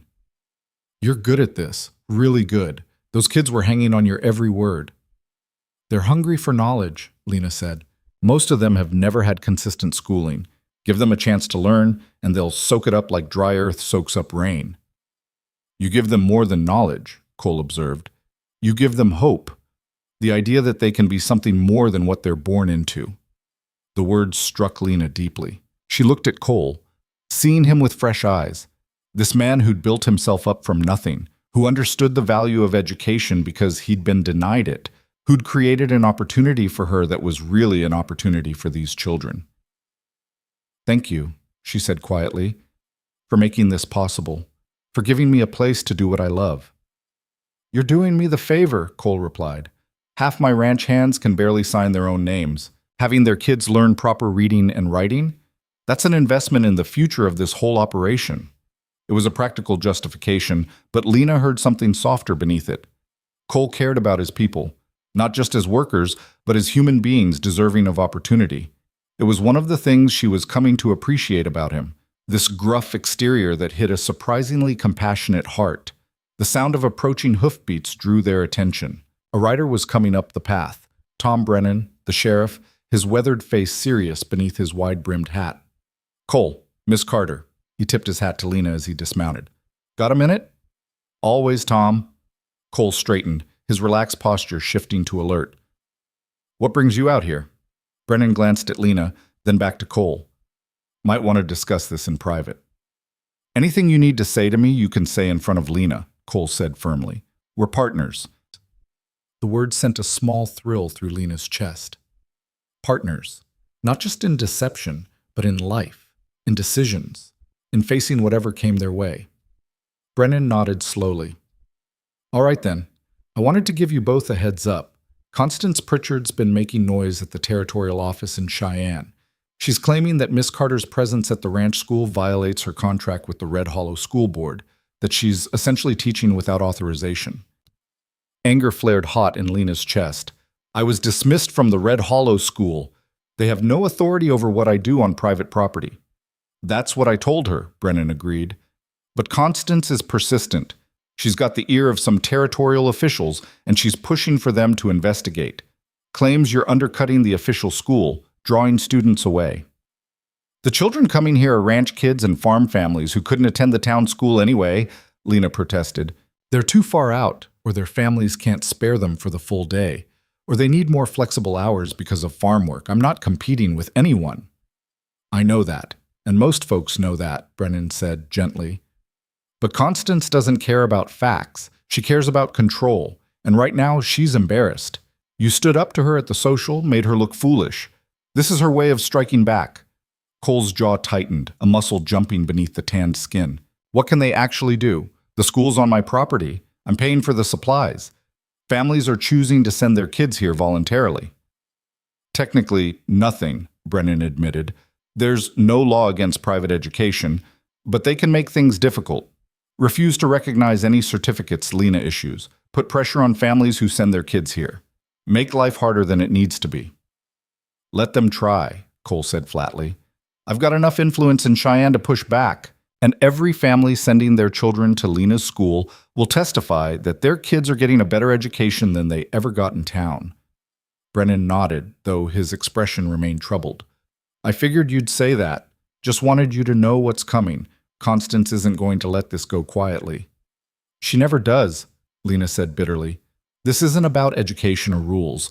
It's about punishing me for daring to survive her attacks." "That's exactly what it is," Brennan agreed.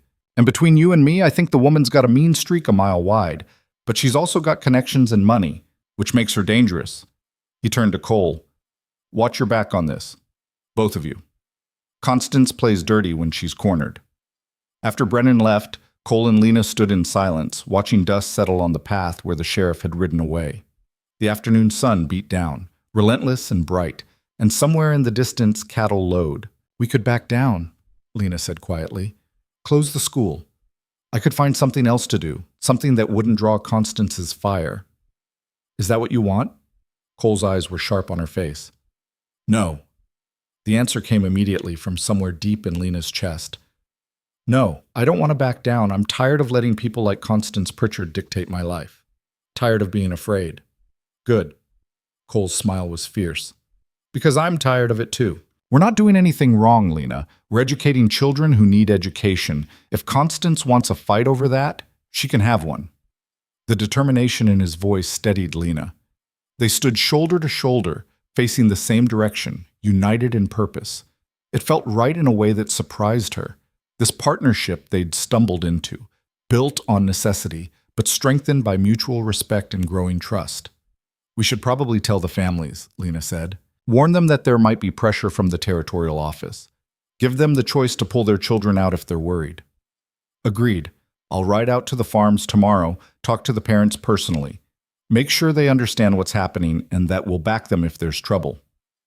That evening, after the last student had left and Lena had cleaned the classroom, she found herself drawn to the main house's porch. The sun was setting in spectacular fashion, painting the sky in shades of crimson and gold that seemed to set the whole valley on fire. She sank into one of the rough wooden chairs Cole had built and let the beauty of the moment wash over her. This land was harsh, unforgiving, capable of killing the unprepared or unlucky. But it was also magnificent. There was a freedom here, a sense of endless possibility that Lena had never felt in the cramped cities of the East. Out here, a person could reinvent themselves, could become something more than their past dictated.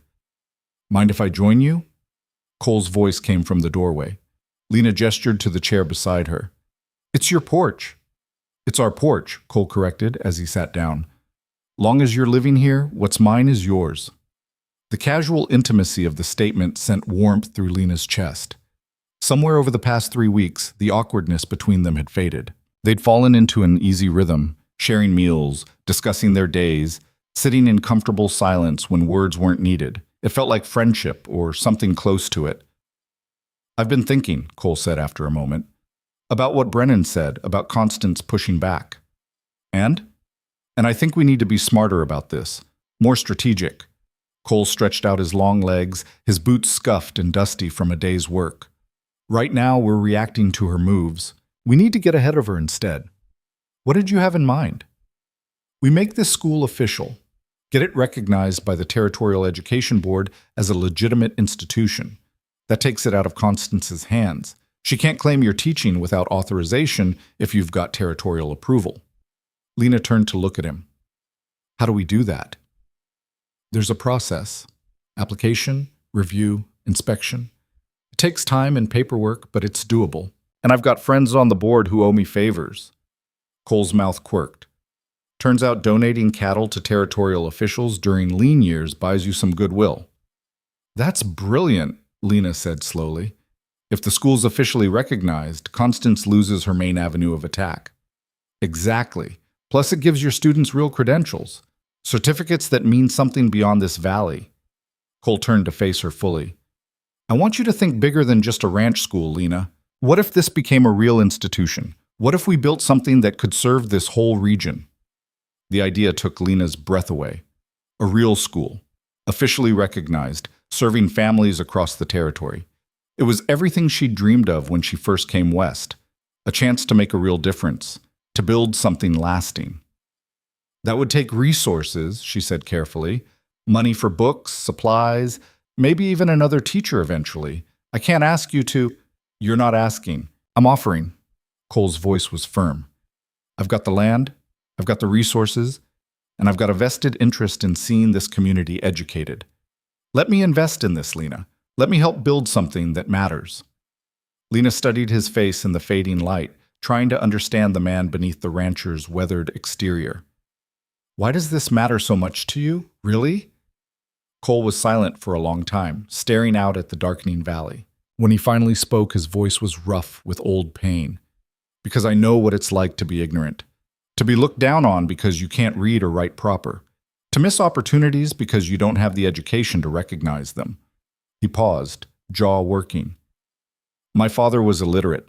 Good man, hard worker, but he couldn't read a contract to save his life.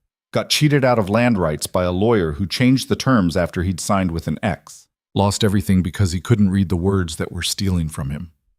I'm sorry, Lena said softly. Don't be sorry. Be determined. Cole turned to her, his eyes fierce in the twilight. Help me make sure the next generation doesn't face the same thing. Help me build a school that gives kids, all kids, rich or poor, a real chance. The passion in his voice stirred something in Lena's chest. This wasn't just about defying Constance Pritchard or protecting their cover story. This was about creating something meaningful, something that would outlast both of them. All right, she said, let's do it. Let's build a real school. Cole's smile was like sunrise breaking over the mountains. Yeah? Yeah. Lena felt her own smile answering his. We'll need to expand the building, get more books, establish a proper curriculum. It'll take work. I've never been afraid of work. Neither have I. They sat together as night fell completely, talking and planning, their voices mingling with the sounds of the ranch settling in for the evening. Somewhere in the distance, a coyote howled. The stars emerged one by one, brilliant against the vast darkness of the frontier sky. The following weeks passed in a blur of activity. Cole rode to Cheyenne and returned with the territorial education forms, which Lena filled out meticulously. He brought lumber and hired carpenters to expand the schoolhouse. adding a second room and proper desks. Lena wrote to educational suppliers in Denver and St. Louis, ordering books and maps and all the materials a real school would need. Word spread through the territory that the Maverick Ranch School was seeking official recognition, and the response surprised them both. Families from as far as 30 miles away wrote to inquire about enrollment. Several offered to pay tuition, though Lena insisted on keeping costs minimal. Education shouldn't be only for the wealthy. Through it all, Lena and Cole maintained their public courtship. They attended church together on Sundays, sat side by side during town meetings, and were seen walking the main street of Red Hollow with the ease of a committed couple.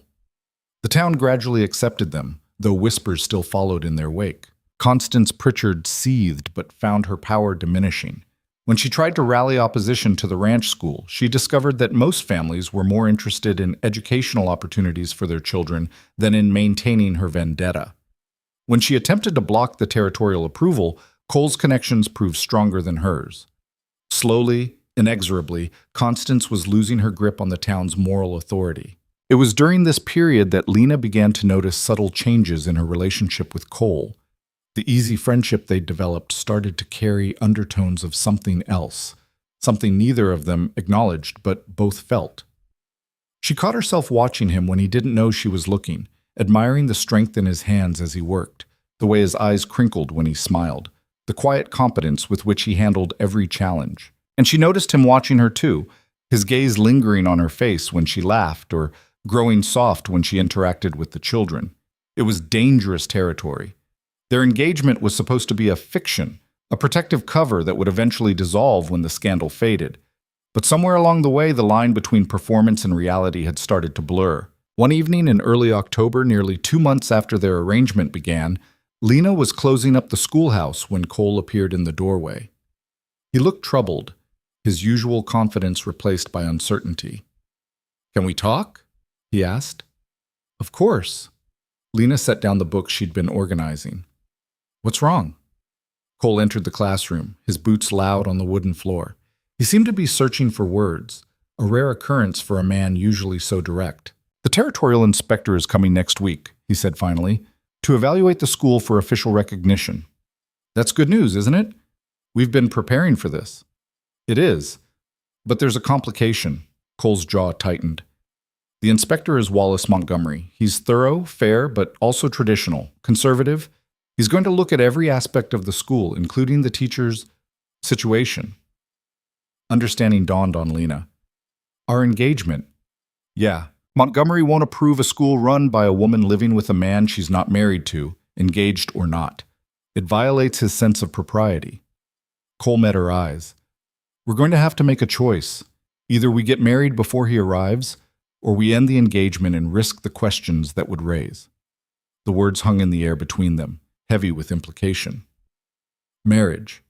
Real marriage, not the fictional engagement they'd been maintaining. It would solve the immediate problem, but it would also bind them together in ways neither had anticipated when this started. "There's a third option," Lena said slowly. "I could move out, take a room in town, maintain the appearance of propriety until after the inspection." "You could," Cole agreed. "But people would ask why.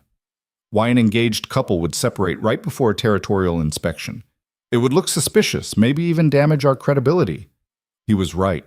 After months of presenting themselves as a committed couple, sudden separation would raise exactly the kind of questions they'd been trying to avoid. "So we're back to the first two options," Lena said. "Marriage or ending the engagement?" "Yeah." Cole moved closer, his expression troubled. "I know this isn't what you signed up for. When we started this, it was supposed to be temporary, a way to get you through the scandal until you could rebuild. I never meant to trap you into a real marriage." "Is that what this would be? A trap?" Lena heard herself ask. Cole stopped, surprise flickering across his face. No, that's not what I meant. He ran a hand through his hair, frustration evident. "I don't want you to feel forced into this because of circumstances, because of my impulsive decision back in Morrison's store." Lena studied his face, seeing the genuine concern there, the worry that he'd backed her into a corner. And she realized something that should have been obvious weeks ago. She didn't feel trapped.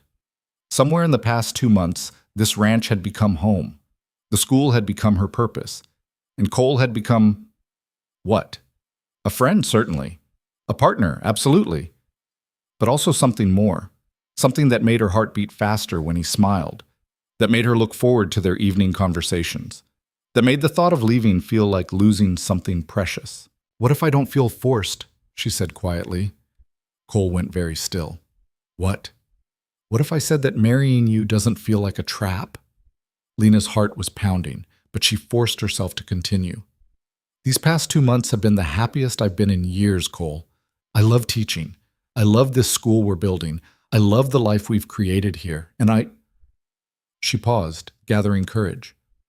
"I've come to care about you, as more than just a partner in this deception." The silence that followed was absolute. Cole stared at her, emotions warring across his face. Surprise, hope, fear, longing. "Lena," he said, his voice rough, "you don't know what you're saying. This whole thing was built on lies. You deserve something real. Someone who what? Didn't save my life? Didn't give me a home when I had nothing? Didn't believe in me enough to help me build a school?" Lena stepped closer. "Cole, what we have might have started as deception, but it's become real. At least for me it has." Cole's eyes searched hers, looking for doubt, for uncertainty. "You're sure? Because once we do this, there's no going back. Marriage is permanent, Lena. Legally, socially, every way that matters." "I know." Lena's voice was steady despite her racing heart. "And I'm sure, if you'll have me." For a long moment, Cole didn't move. Then slowly, he reached out and took her hand. His grip was warm and solid, calloused from work, trembling slightly. "I'd be honored to have you," he said quietly. "But you should know, I'm not an easy man. I work too hard, I'm too set in my ways, and I've got demons I'm still fighting. I can't promise you romance or poetry or any of the things women are supposed to want." "I don't want poetry," Lena said. "I want partnership. I want respect and honesty and someone who sees me as an equal. And I want what we've been building together. This school, this life, this chance to make something meaningful." "You have all of that," Cole said. "You've had it since the day you agreed to this crazy plan. The marriage certificate would just make it official." "Then let's make it official." Lena squeezed his hand. "Let's turn this fiction into truth." Cole's expression softened, something like wonder crossing his weathered face. "You really mean it?" "I really do." He pulled her close then, wrapping his arms around her in an embrace that felt like coming home. Lena pressed her face against his chest, hearing the steady beat of his heart, feeling the strength and warmth of him surrounding her. This was real. This was right. Whatever had brought them together, lies, necessity, scandal, had transformed into something genuine and worth fighting for. "We'll do it before the inspector arrives," Cole murmured against her hair. "Proper ceremony, witnesses, everything legal and binding. No more pretending." "No more pretending," Lena agreed. They stood together as darkness fell outside, holding each other in the schoolhouse they'd built, surrounded by books and maps and the tools of education that represented their shared dream. Outside, the frontier stretched endlessly in all directions, harsh, beautiful, full of danger and promise. But inside, in each other's arms, they'd found something the frontier couldn't touch. They'd found partnership and purpose, respect, and growing affection. They'd found a future worth building together. The wedding was planned for the following Saturday, giving them just enough time before the territorial inspector's scheduled arrival. Lena wrote to Margaret Colby and a few other women she'd become friendly with, inviting them to witness the ceremony. Cole spoke to Sheriff Brennan about officiating. The lawman had the authority to perform marriages in the territory, and he was one of the few people in Red Hollow who'd shown them consistent support. The news spread through the community like wildfire. Some responded with genuine warmth, pleased to see the couple finally making their relationship official. Others muttered about unseemly haste, though they were careful not to say such things where Cole might hear them. And Constance Pritchard, upon learning of the wedding, reportedly threw a complete fit in the middle of Morrison's general store, though Edgar Morrison refused to confirm the details. On the morning of the wedding, Lena woke before dawn with butterflies dancing in her stomach. She'd spent the previous evening with Margaret Colby and 2 other ranch wives who'd helped her sew a simple but elegant wedding dress from cream-colored fabric Cole had purchased in Cheyenne. It wasn't elaborate, frontier weddings rarely were, but it was beautiful in its simplicity, with delicate embroidery at the collar and cuffs that Margaret had insisted on adding. A bride should have something special, Margaret had said firmly. Even out here, even in hard times, a woman deserves to feel beautiful on her wedding day. Now, as Lena dressed in the early morning light, she looked at herself in the small mirror and barely recognized the woman staring back. Her auburn hair was pinned up with small white flowers that one of the ranch children had picked. Her cheeks were flushed with nervous excitement. Her eyes were bright with hope and anticipation. She looked like a woman in love. The realization sent a jolt through Lena's chest. Was she in love with Cole? Or was this just gratitude, affection born of shared purpose and mutual respect? She'd cared for him for weeks now, enjoyed his company, admired his character. But love was something else entirely, deeper, more vulnerable, more dangerous. A knock at her door interrupted her spiraling thoughts. "Lena, you ready?" Cole's voice came through the wood, slightly muffled. "Folks are gathering." "Almost," Lena called back. She took one last look in the mirror, squared her shoulders, and opened the door. Cole stood in the hallway wearing what must have been his best suit, dark wool that fit his broad shoulders well, a crisp white shirt, a string tie carefully knotted. He'd shaved and trimmed his hair, and the effect was striking. He looked like what he was, a successful rancher, a man of means and standing, someone who commanded respect. But what took Lena's breath away was the expression on his face as he looked at her. Pure, unguarded admiration mixed with something softer, something that made her heart skip. "You're beautiful," he said quietly. "Thank you." Lena smoothed her dress nervously. "You look very handsome yourself." They stood looking at each other, the moment stretching between them, heavy with all the unspoken feelings they'd been carefully avoiding. Then Cole offered his arm. "Shall we?" Lena placed her hand in the crook of his elbow. "Let's go get married." The ceremony was held in the ranch's main room, which had been transformed by the efforts of Cole's ranch hands and their wives. Wildflowers filled every available surface, their colors bright against the rough timber walls. Chairs had been arranged in neat rows, and every seat was filled with people who'd come to witness this union: ranch families, neighboring farmers, even a few townspeople who'd braved potential social censure to attend. Sheriff Brennan stood at the front, his weathered face serious but warm. Beside him, Hank the foreman waited to serve as Cole's witness, while Margaret Colby stood ready to fulfill the same role for Lena. As Cole led Lena down the makeshift aisle, she saw faces turned toward them, some curious, some genuinely happy, some still uncertain about this unconventional couple. But she also saw the children from her school, their faces bright with excitement, and the ranch families who'd come to trust her over the past months. She saw the community they'd been building together, the connections they'd forged through shared work and mutual respect. This was real. This mattered. They reached the front, and Brennan began the ceremony. His words were simple and traditional, the standard territorial marriage vows that bound countless couples together on the frontier. But when it came time for Cole and Lena to speak their promises, something shifted. "Do you, Cole Maverick, take this woman to be your lawfully wedded wife, to have and to hold from this day forward, for better or worse, for richer or poorer, in sickness and in health, as long as you both shall live?" Cole's eyes never left Lena's face. "I do. And do you, Lena Carter, take this man to be your lawfully wedded husband, to have and to hold from this day forward, for better or worse, for richer or poorer, in sickness and in health, as long as you both shall live?" Lena's voice was clear and strong. "I do." The words felt like more than ceremony. They felt like commitment, like choice, like claiming a future she'd never imagined having. Whatever had brought them to this moment, scandal, necessity, deception, no longer mattered. What mattered was the decision they were making now, standing before witnesses, binding themselves together with intention and full awareness. "By the authority vested in me by the Wyoming Territory, I pronounce you husband and wife." Brennan smiled. "Cole, you may kiss your bride." For a heartbeat, Cole hesitated. Then his hands came up to frame Lena's face, gentle, despite their work-roughened calluses, and he kissed her. It was soft and sweet, tender in a way that made Lena's eyes sting with sudden tears. It was a promise and a question all at once. "This can be real," if you want it to be. Lena kissed him back, her answer and the pressure of her lips against his. Yes, I want it to be real. When they broke apart, the room erupted in applause and cheers.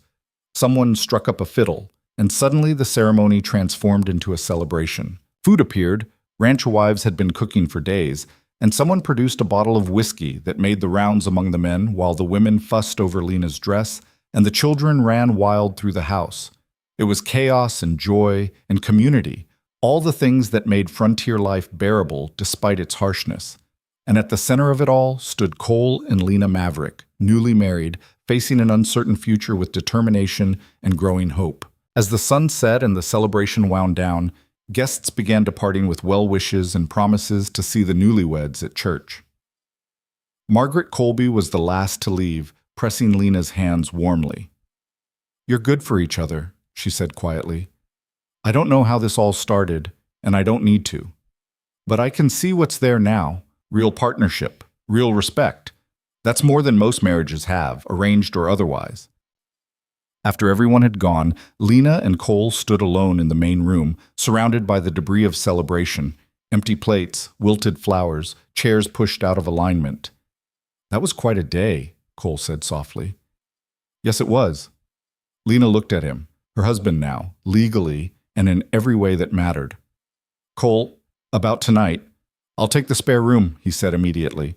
"Nothing has to change, Lena. We're still partners. Still figuring this out together." "What if I don't want you to take the spare room?" The words came out before Lena could think better of them. Cole went very still.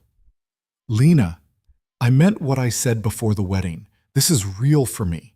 You're real for me." She stepped closer, her heart pounding but her resolve firm. "I don't want a marriage in name only, Cole. I want all of it." "You're sure?" His voice was rough, barely above a whisper. "Because I'm sure." Lena reached up to touch his face, feeling the slight stubble already growing despite his morning shave. "I want this. I want you." The last of Cole's restraint crumbled. He pulled her close and kissed her again, deeper this time, with all the longing and hope and desperate want they'd both been suppressing for weeks. Lena melted into him, answering his passion with her own, and somewhere in the back of her mind she marveled at how right this felt, how perfectly they fit together. This was her future. This man, this ranch, this life they'd built from scandal and necessity and growing affection. It wasn't what she'd planned when she came west. It wasn't the safe, respectable existence she'd imagined for herself. It was infinitely better. Morning light filtered through the curtains of the bedroom Lena now shared with Cole, and she woke to find herself wrapped in her husband's arms. The word still felt strange, husband, but it also felt right in a way she hadn't anticipated. Cole's breathing was deep and even, his face relaxed in sleep, younger looking without the lines of worry that usually creased his brow. She studied him in the quiet dawn, this man who turned her world upside down and then helped her rebuild it into something better than before. His eyes opened, finding hers immediately. "Morning," he murmured, his voice rough with sleep. "Morning." Lena felt heat rise in her cheeks, suddenly shy despite everything they'd shared the night before. "Did you sleep well?" "Better than I have in years." Cole's arm tightened around her waist.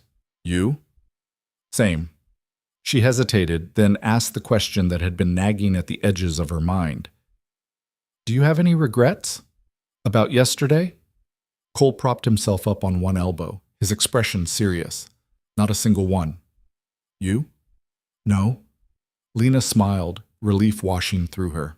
"Though I keep waiting for it to feel strange or wrong, and it just doesn't."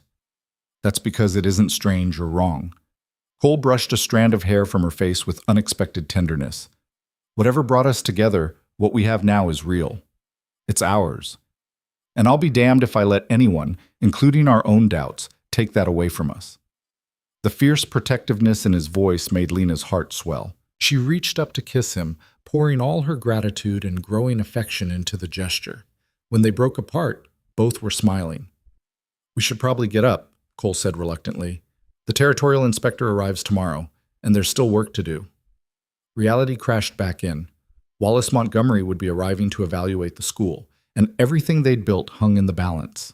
But now, at least, They could present themselves as a legitimately married couple running a respectable educational institution. They rose and dressed, falling into an easy rhythm that spoke of mornings to come. Cole headed out to supervise the ranch work while Lena prepared for another day of teaching. But before she left for the schoolhouse, he caught her hand. "Lena, thank you for taking a chance on this. On me."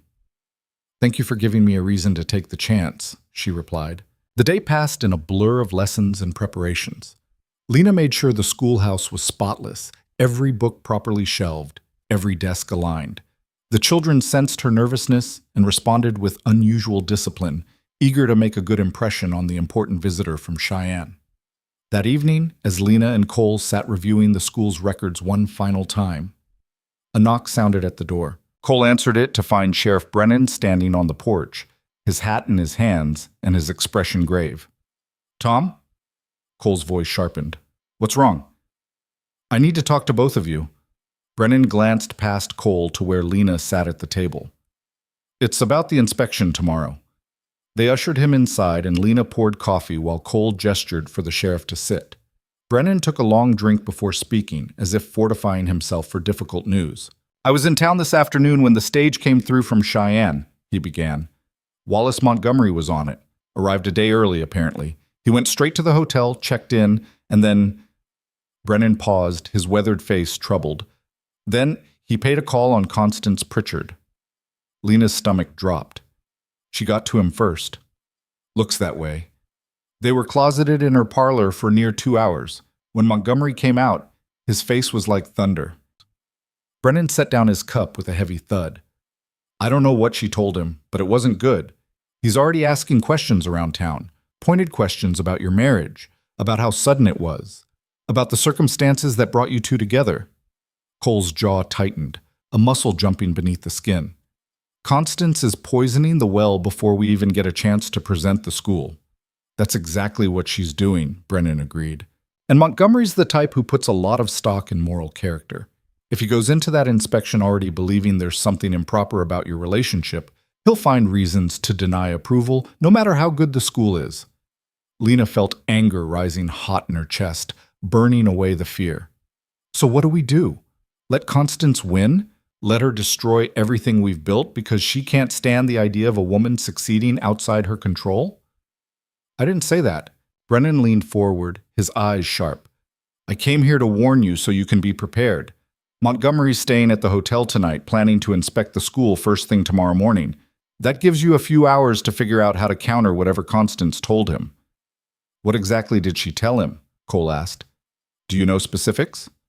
"Bits and pieces from what I overheard in town. She's apparently claiming that your marriage is a sham, that you staged it to give Lena respectability for the inspection.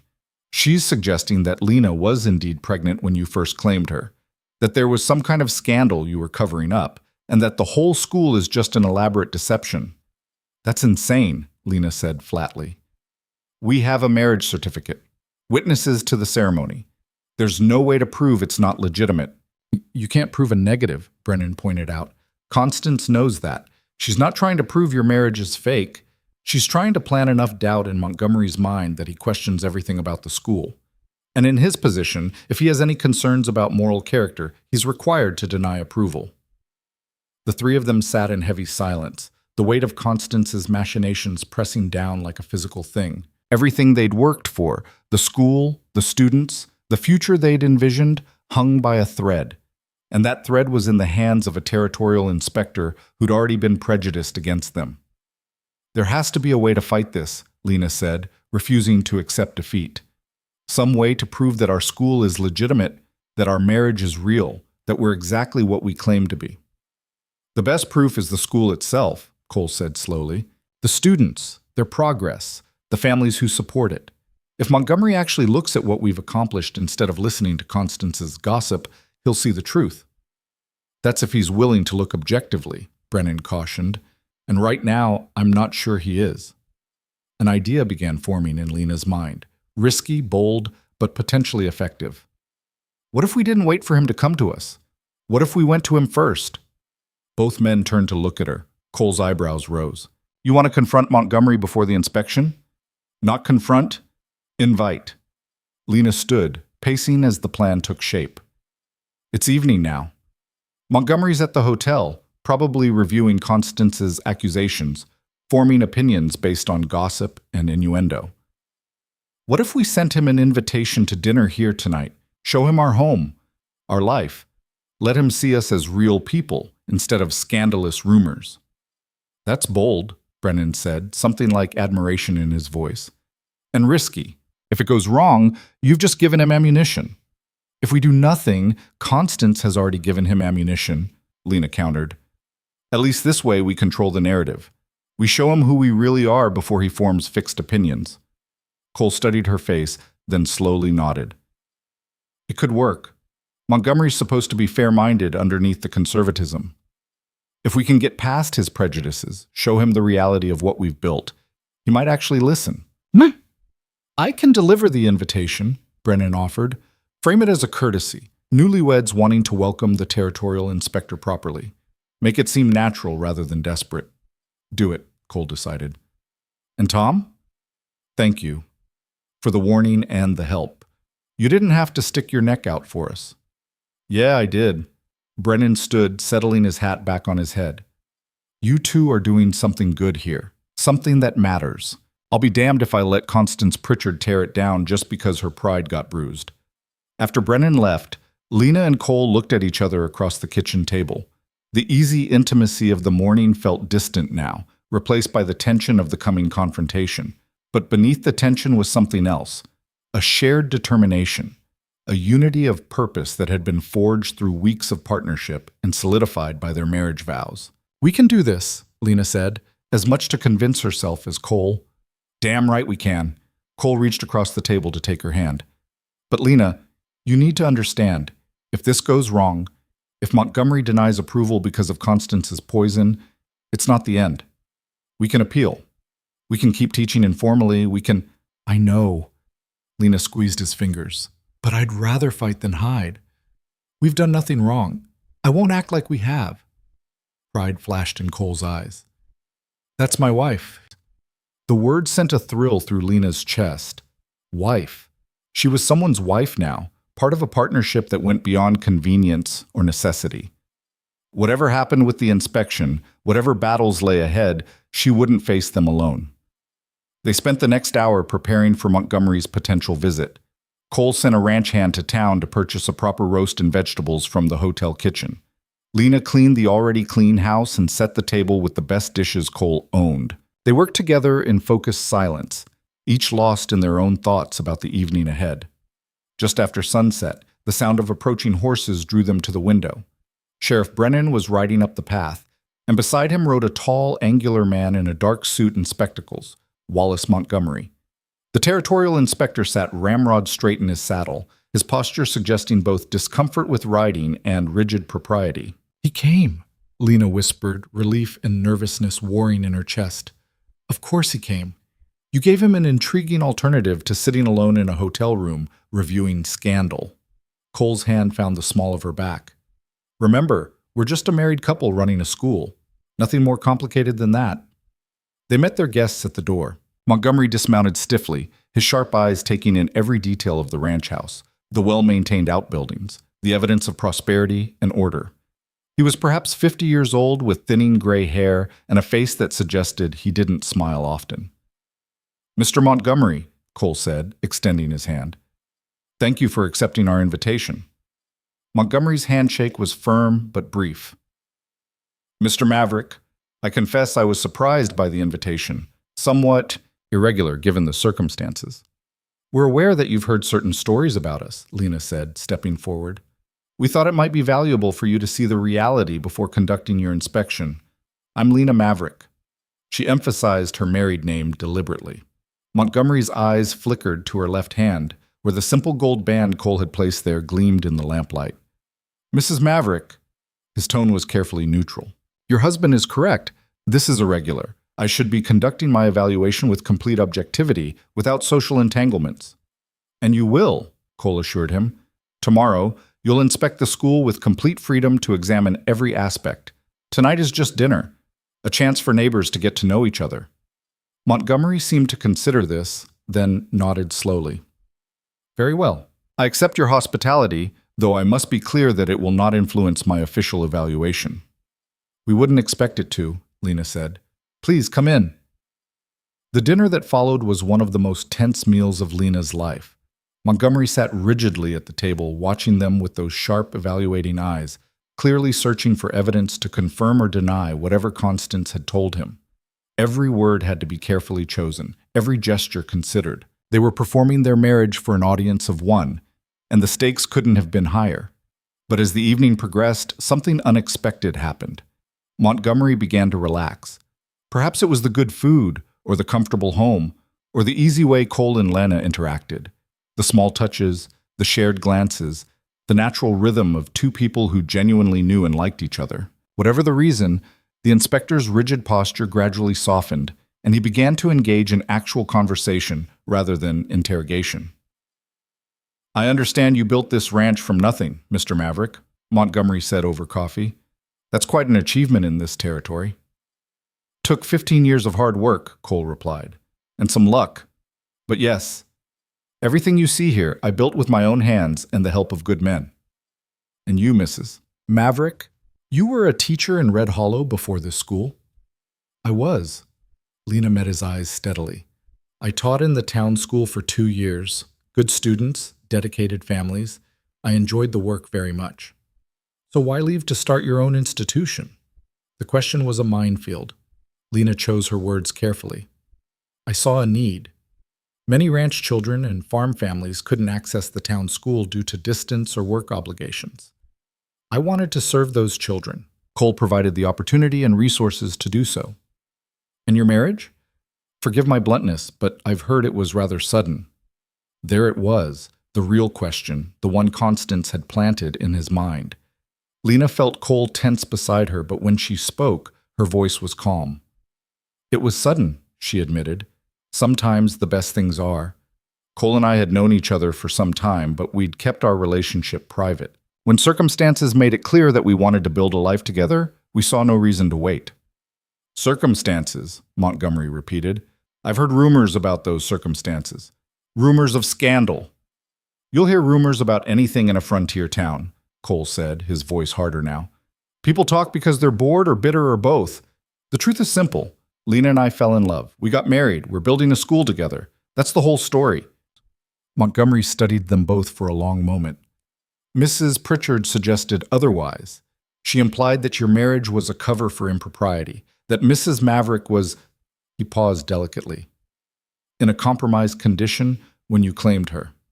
Anger flared hot in Lena's chest, but she forced it down. Losing her temper now would only confirm Montgomery's worst suspicions. Mrs. Pritchard spread vicious lies about me because I represented something she couldn't control, an independent woman with her own position and influence. When I refused to be cowed by her gossip, she intensified her campaign. None of her accusations have ever been true. Can you prove that? Can she prove they are? Lena shot back. Mr. Montgomery, I understand you need to evaluate the school's moral standing, but I would ask you to consider the source of these accusations. Constance Pritchard's niece now holds my former position at the town school, a position that opened up only after Mrs. Pritchard's rumors drove me out. She had motive to destroy my reputation, and she succeeded. But that doesn't make her lies truth. Montgomery's expression was unreadable behind his spectacles. And your school? Is it truly serving the educational needs of the territory? Or is it, as Mrs. Pritchard suggests, simply a cover for your scandalous living arrangement? Come see for yourself tomorrow, Cole challenged. Look at the students, examine their progress, talk to their families. The school stands on its own merits, completely separate from whatever you may believe about our marriage.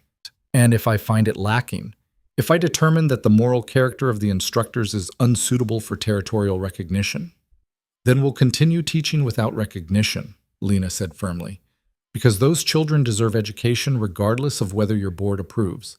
But I think if you evaluate the school honestly, you'll find it exceeds every standard you might apply. Silence fell over the table. Montgomery steepled his fingers, his face thoughtful. Finally, he spoke. Mrs. Maverick, I've been a territorial inspector for 12 years. In that time, I've seen genuine educational institutions, and I've seen frauds trying to access territorial funding. I've also seen small-minded people use accusations of immorality to destroy anything they don't like or don't understand. He paused, removing his spectacles to clean them. I came here tonight prepared to find exactly what Mrs. Pritchard described. A hasty marriage covering scandal, a school built on deception. But what I see is a successful ranch, a comfortable home, and two people who appear to genuinely respect and care for each other. That doesn't prove anything definitively, but it does make me question Mrs. Pritchard's narrative. Hope flickered in Lena's chest. Then you'll give us a fair evaluation? I'll give you the same evaluation I give every school. Thorough, objective, based on educational merit and proper standards. Montgomery replaced his spectacles. If your school is as good as you claim, it will earn approval on its own merits. If it's not, no amount of dinner hospitality will change that. That's all we ask, Cole said. A fair chance. Montgomery stood, and Brennan, who'd been quietly eating and observing throughout the meal, stood with him. I'll conduct the inspection first thing tomorrow morning, 8 o'clock sharp. I expect full access to all facilities, records, and students. You'll have it, Lena assured him. After their guests departed, Lena and Cole stood together in the doorway, watching the riders disappear into the darkness. The tension of the evening was catching up with Lena, making her shoulders ache and her head throb. Well? She asked quietly. Did we convince him? I don't know, Cole admitted. He's a hard man to read. But we gave him doubt about Constance's version, and that's something. It has to be enough. Lena leaned against Cole's solid warmth, drawing comfort from his presence. Because I don't know what else we can do. We can show him the best damn school inspection he's ever conducted, Cole said firmly. We can prove that regardless of whatever gossip Constance spread, this school serves a real need, and serves it well. That night, Lena lay awake long after Cole had fallen asleep beside her. Tomorrow would determine everything, whether the school received official recognition, whether their marriage would be vindicated or forever tainted by scandal, whether they could build the future they'd envisioned or would spend years fighting against prejudice and suspicion. She thought about the journey that had brought her here, from Chicago to Red Hollow, from school teacher to scandal to wife. Every step had been unexpected, often terrifying, but had somehow led to this moment, to this man sleeping beside her, this home they shared, this school they'd built together. Whatever happened tomorrow, she wouldn't regret the path that had brought her here. Morning arrived too quickly. Lena woke to find Cole already up and dressed, standing at the window watching the sunrise paint the valley in shades of gold and rose. Couldn't sleep either? She asked softly. He turned, his expression tense but determined. Too much riding on today to rest easy.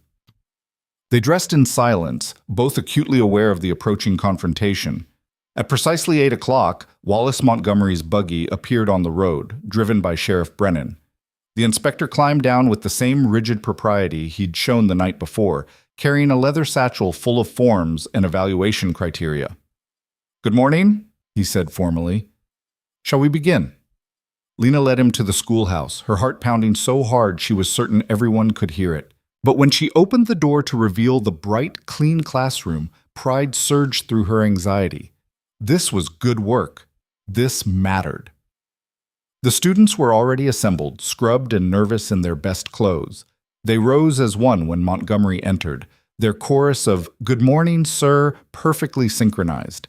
Lena had drilled them on proper behavior, but their genuine eagerness to learn shone through the formality. For the next 3 hours, Montgomery conducted the most thorough inspection Lena had ever witnessed. He examined the curriculum, reviewed student work, tested their reading and arithmetic abilities, inspected the facilities for safety and adequacy. He spoke privately with students, asking about their experience, their progress, their family situations. He reviewed Lena's credentials and the school's records with meticulous attention to detail. Through it all, Lena answered his questions honestly, demonstrated her teaching methods, and let the school speak for itself. Cole had positioned himself outside, giving Montgomery space to conduct the inspection without interference, but his presence was a steady comfort. Finally, as the morning stretched toward noon, Montgomery set down his pen and looked up at Lena with an expression she couldn't quite read. Mrs. Maverick, I've conducted inspections at over 40 schools across this territory. Some were excellent, some were adequate, and some were frankly disgraceful. He paused, and Lena's heart stopped. This school falls into the first category. Your students are engaged, progressing well, and clearly receiving quality instruction. Your facilities, while modest, meet all safety and adequacy requirements. Your curriculum is sound and appropriately challenging. Relief flooded through Lena, so intense it made her dizzy. Then you'll approve recognition? I have one remaining concern. Montgomery's expression grew serious. And I want you to understand that this isn't about gossip or Mrs. Pritchard's accusations. It's about sustainability. You're the only teacher here. What happens if you become ill, or if you have children and can't maintain the same schedule? The school serves an important need, but it's entirely dependent on you personally. That makes it vulnerable. Lena's mind raced. I could hire an assistant teacher, or we could establish a formal board of trustees to ensure continuity even if I step back. Both excellent ideas, Montgomery made a note. If you can demonstrate a plan for sustainable operation, showing that the school won't collapse if circumstances change, I'll recommend full territorial recognition. How long do I have to develop that plan? I'll return in 1 month for a follow-up inspection. If you can show me concrete steps towards sustainability by then, recognition will be approved. Montgomery stood, extending his hand. You've built something impressive here, Mrs. Maverick. Don't let it fail due to lack of planning. After Montgomery left, Lena walked outside on trembling legs to where Cole waited. He took one look at her face and pulled her into his arms. Well? His voice was tense against her hair. Conditional approval. He's giving us 1 month to establish a plan for sustainability, an assistant teacher or a board of trustees or both. That's not bad, Cole said slowly. That's actually good. He saw the quality of the school. He's just asking for smart planning. But where do I find an assistant teacher in a month? And who would serve on a board in a territory where half the people still whisper about scandal? We'll figure it out. Cole pulled back to look at her face. We always do. Together. The word echoed in Lena's mind. Together. That was the key to everything they'd accomplished, every obstacle they'd overcome. They were partners, united in purpose and growing in affection. Whatever challenges lay ahead, they'd face them the same way. That evening, as they sat on the porch watching another spectacular sunset, Lena felt something shift inside her. The constant tension she'd been carrying since Constance's first accusation finally began to ease. They weren't out of the woods yet. There was still the follow-up inspection, still Constance's ongoing hostility, still the work of building something sustainable. But they'd proven themselves. To Montgomery, to the community, to each other. Their marriage was real. Their school was legitimate. And their future, while uncertain, was theirs to shape. Cole? Lena said softly. I love you. The words had been building for weeks, pressing against the walls she'd built around her heart. Speaking them aloud felt like stepping off a cliff, terrifying and exhilarating all at once. Cole went very still. Then he turned to her, his eyes searching her face in the fading light. You mean that? I mean it. Lena's voice was steady despite her racing heart. I didn't plan to fall in love with you. This whole thing was supposed to be practical, protective. But somewhere along the way, it became real. You became essential to me. And I needed you to know. For a long moment, Cole didn't speak. Then his hand came up to cup her face, his thumb brushing across her cheekbone with infinite gentleness. I love you too, he said quietly. Have for weeks now, but I was afraid to say it. Afraid you'd think it was gratitude or obligation or some kind of manipulation. But it's not. It's real, Lena. You're the best thing that's ever happened to me, and I thank every star in that sky that I walked into Morrison's store that morning. Lena laughed, tears pricking her eyes. We have the strangest love story. We have our love story, Cole corrected, and I wouldn't change a damn thing about it. He kissed her then, slow and deep, pouring all his affection and commitment into the gesture, and Lena kissed him back, tasting possibility and promise and the sweet certainty that whatever came next, they would face it together. The frontier stretched endlessly around them, vast and beautiful and unforgiving. But on the porch of the Maverick ranch, wrapped in each other's arms, they'd found something the harsh land couldn't touch. They'd found home. The morning after their wedding, Lena woke to sunlight streaming through the window of Cole's bedroom, their bedroom now, and the sound of her husband moving quietly around the room, trying not to disturb her. She watched through half-closed eyes as he pulled on his work clothes, his movements efficient and familiar, and felt a warmth spread through her chest that had nothing to do with the blankets tucked around her. "I'm awake," she said softly. Cole turned, surprise and pleasure crossing his face. "Didn't mean to wake you. Sun's barely up." "Rancher's hours," Lena said with a small smile. "I'll need to get used to them." "You don't have to. Stay in bed as long as you want." Cole sat on the edge of the mattress, reaching out to brush a strand of hair from her face. The gesture was tender, intimate in a way that made Lena's breath catch. "I want to get used to your schedule," she said. "We're partners, remember? That means sharing the work." Something in Cole's expression softened. "You already do more than your share with the school. And you do more than your share running this entire ranch." Lena caught his hand, lacing their fingers together. "We'll figure out the balance together."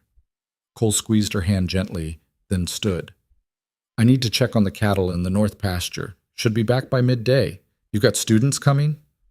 "6 of them today. The older ones are working on geometry." Lena sat up, pulling the blanket around her shoulders.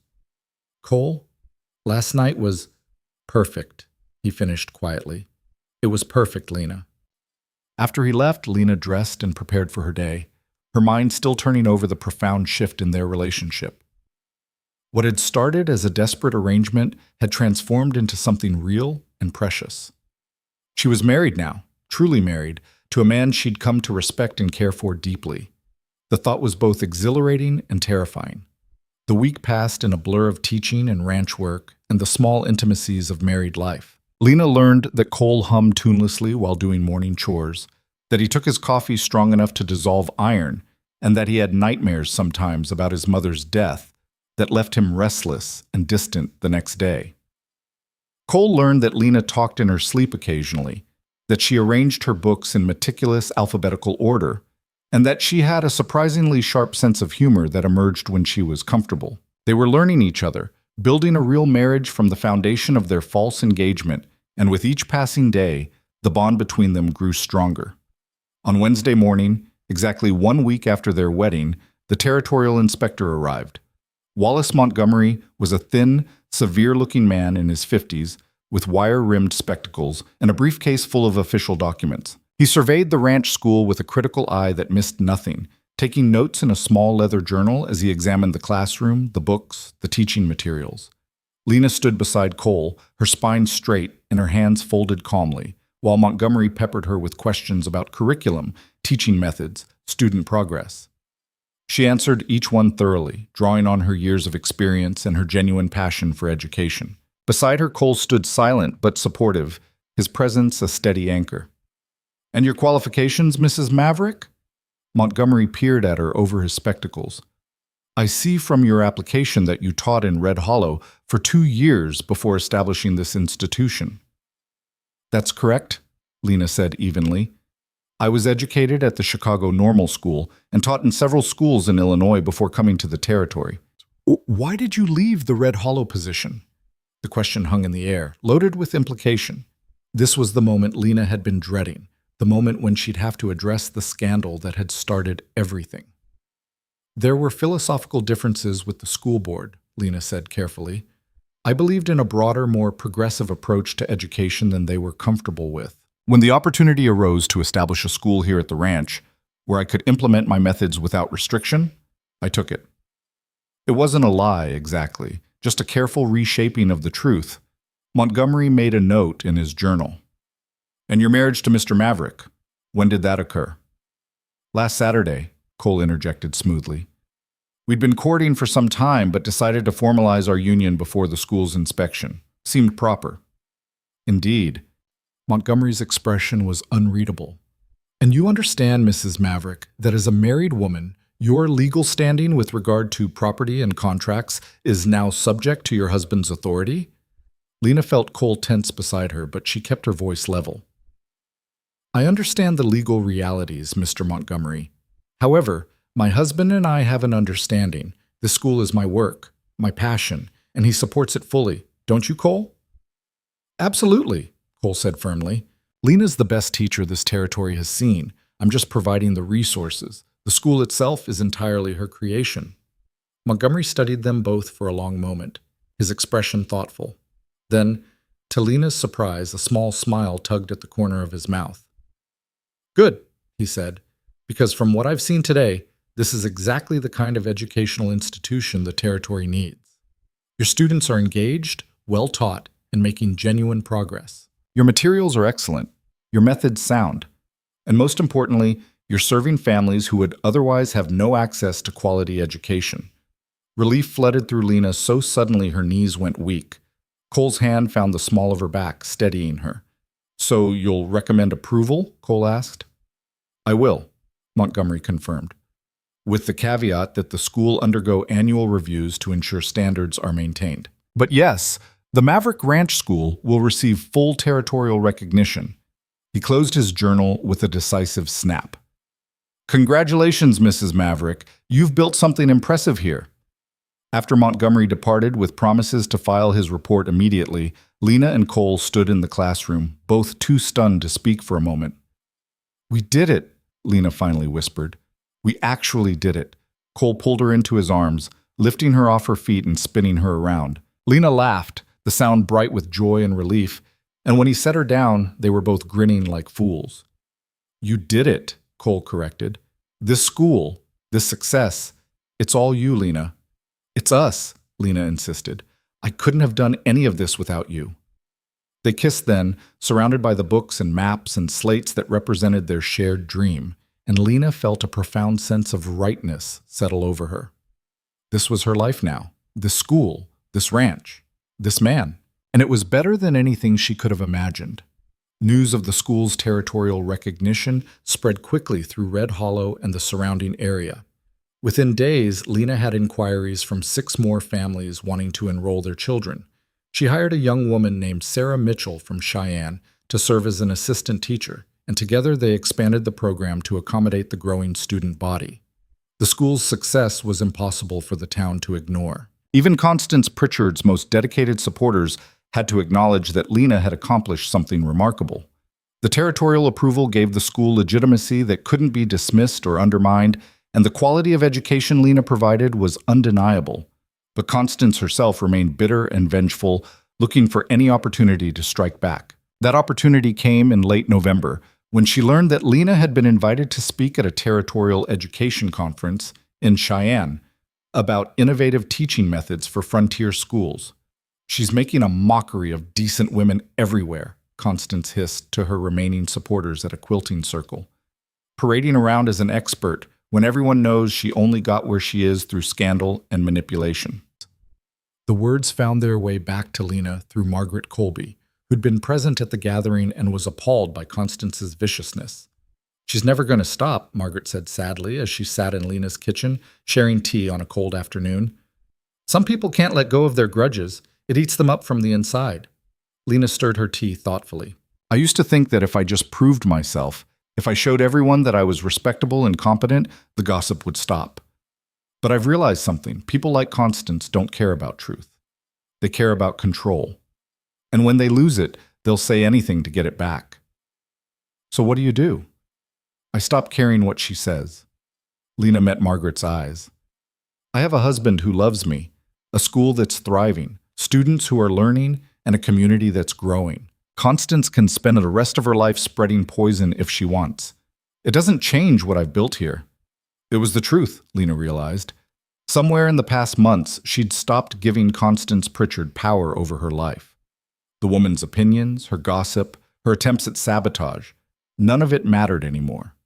Lena had found something stronger than reputation or social standing. She'd found purpose, partnership, and belonging. The education conference in Cheyenne was scheduled for early December. Cole insisted on accompanying Lena, framing it as a business trip to meet with cattle buyers. But Lena knew the truth. He wanted to support her, to be there as she stepped into a larger professional role. The conference was held in the Territorial Capitol building, a grand structure that made Lena feel both excited and intimidated. Educators from across Wyoming gathered to share ideas, discuss challenges, and advocate for better funding and resources. Lena's presentation on adapting education for isolated ranch communities was scheduled for the second afternoon. As she stood at the front of the assembly room, looking out at 50 educators and territorial officials, Lena felt her old nerves resurface. These were accomplished people, many with far more experience than she had. What right did she have to speak to them? Then she caught sight of Cole in the back row, his weathered face warm with encouragement, and she remembered everything they'd built together. She thought of her students, children who'd been struggling to read and could now devour books, teenagers mastering mathematics that would help them manage their family ranches, adults learning skills that would open new opportunities. She thought of the community they'd created, the partnerships they'd forged, the lives they'd touched. She had every right to be here. Lena began to speak, and the words flowed with passion and conviction. She talked about the unique challenges of frontier education, isolated families, irregular attendance due to farm work, limited resources. She shared the methods she'd developed to address these challenges: flexible scheduling, multi-age classrooms, curriculum that integrated practical ranch skills with academic learning. She spoke about the importance of respecting frontier families' knowledge and experience while still providing rigorous education. When she finished, the room erupted in applause. Several educators approached her afterward with questions and requests to visit her school.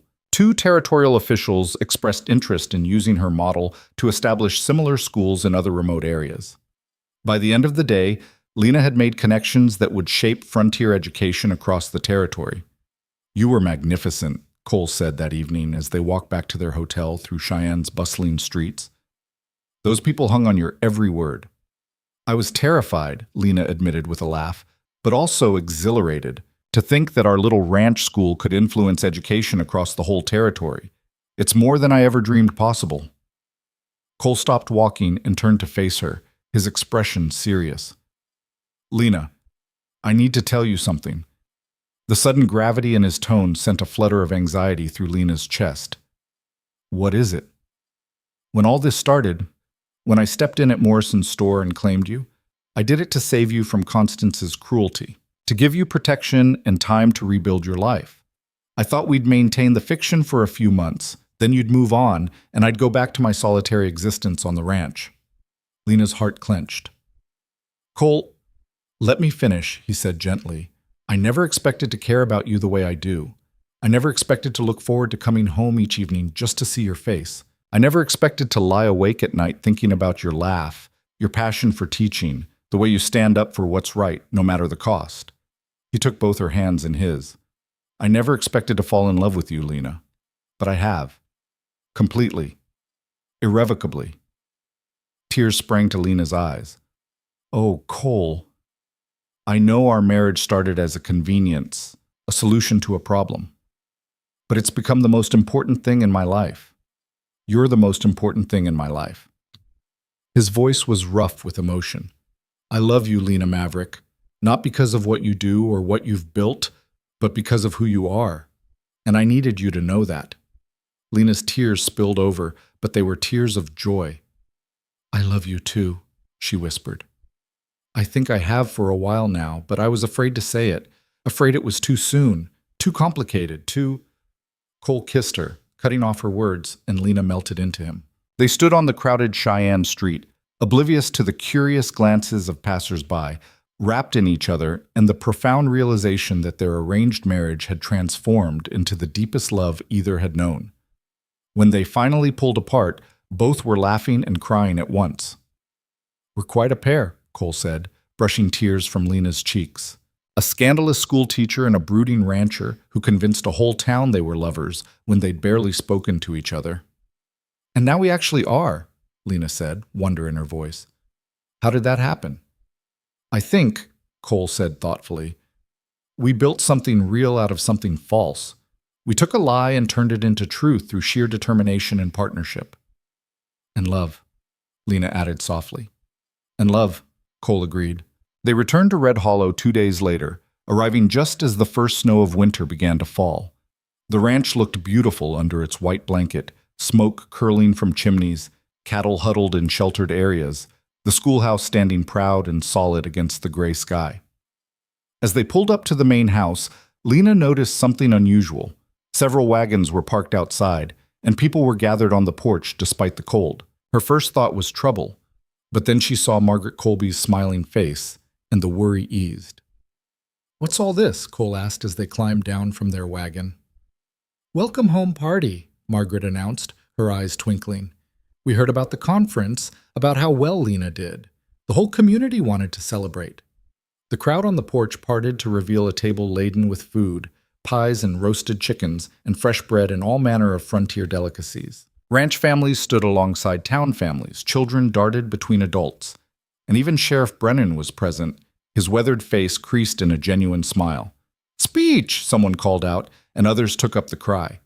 Lena looked at Cole, who nodded encouragingly. She stepped forward, her heart full to bursting. "Thank you all for coming," she said, her voice carrying in the cold air. "When I first came to this territory 2 years ago, I was alone and scared and uncertain of my future. I'd lost everything and was trying to build a new life from nothing. And then," she paused, emotion threatening to overwhelm her. "And then you all gave me a chance. You sent your children to my school. You trusted me despite the rumors and scandal. You showed me that community isn't about being perfect.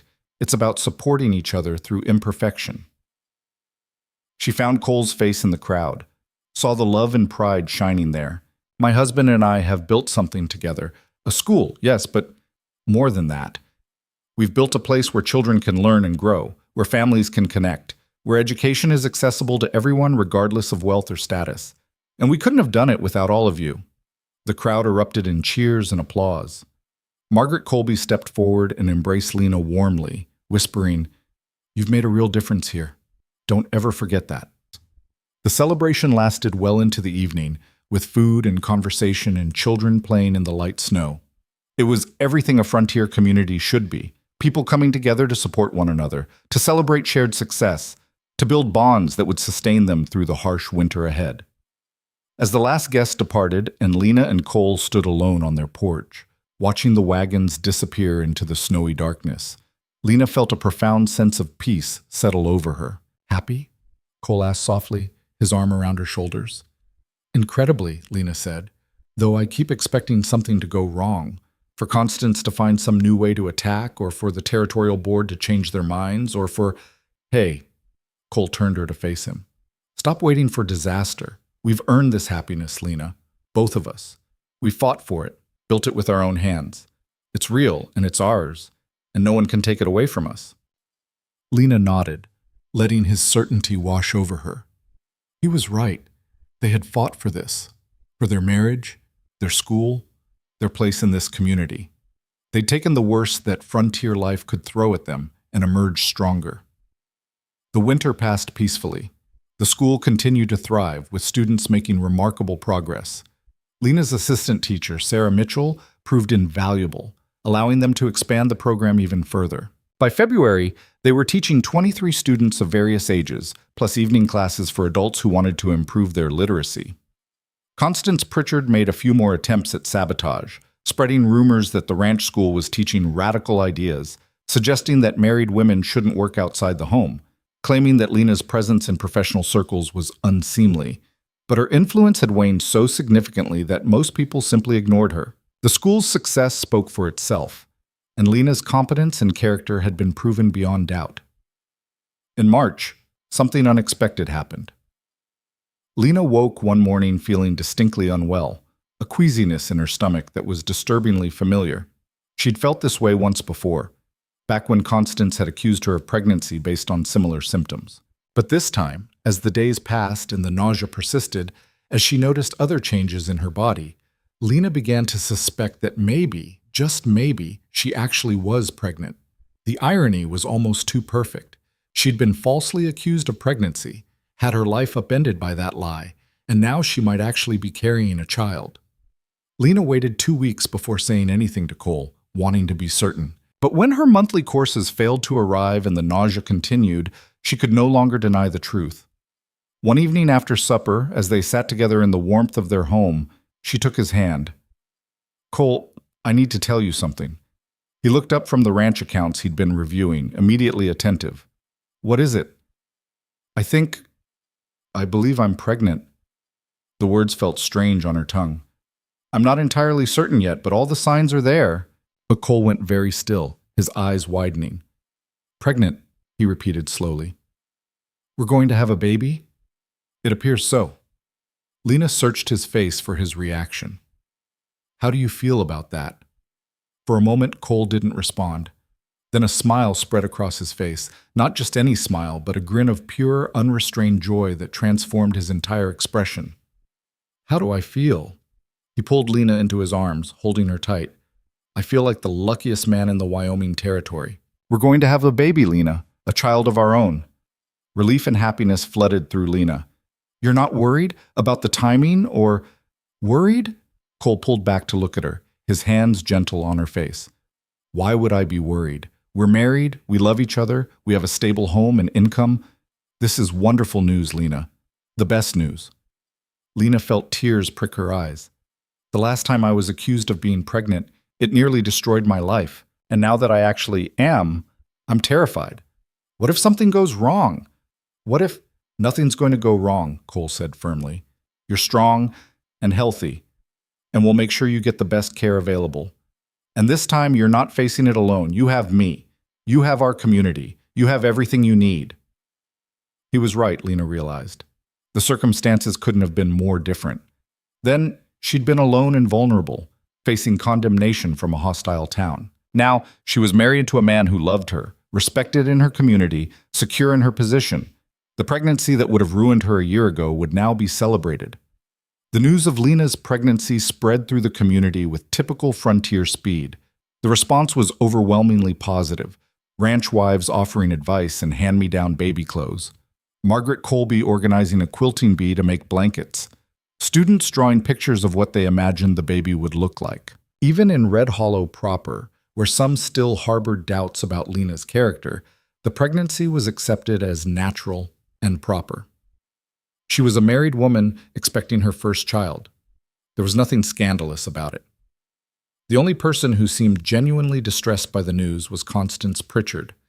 When she heard, she was reportedly so agitated that she took to her bed for 2 days, claiming nervous exhaustion. The supreme irony of the situation, that Lena had been falsely accused of pregnancy and now was actually pregnant with her husband's legitimate child, was too much for Constance to bear. "She's probably furious that she can't use this against you," Margaret observed wryly when she visited Lena at the ranch. "After all her efforts to destroy your reputation, here you are with everything she claimed you didn't deserve. A good husband, a successful career, a child on the way, and the community's respect." "I almost feel sorry for her," Lena said, one hand resting on her still flat stomach. "Almost. She spent so much energy on bitterness and vindictiveness that she's made herself miserable." "That's her choice," Margaret said firmly. "You've chosen differently. You've chosen to build rather than destroy, to forgive rather than hold grudges. And look what it's brought you." Lena looked around her home, at the comfortable furniture, the books lining the shelves, the evidence of a life well lived and fully shared. Through the window, she could see the schoolhouse where her students were currently working with Sarah. Beyond that, the vast expanse of ranch land that Cole managed with such skill and dedication. This was her kingdom, built not on lies or deception, but on hard work, courage, and love. As spring arrived and Lena's pregnancy became more visible, she made the decision to continue teaching for as long as she was able. Some of the more conservative community members suggested she should retire to home and focus on preparing for motherhood, but Lena refused. Teaching was part of who she was, and she wasn't going to give it up simply because she was pregnant. Sarah Mitchell took on more responsibilities as Lena's energy fluctuated, but Lena remained deeply involved in curriculum planning and student progress. She discovered that many of her female students were fascinated by her pregnancy and asked surprisingly thoughtful questions about women's health, childbirth, and balancing professional work with family life.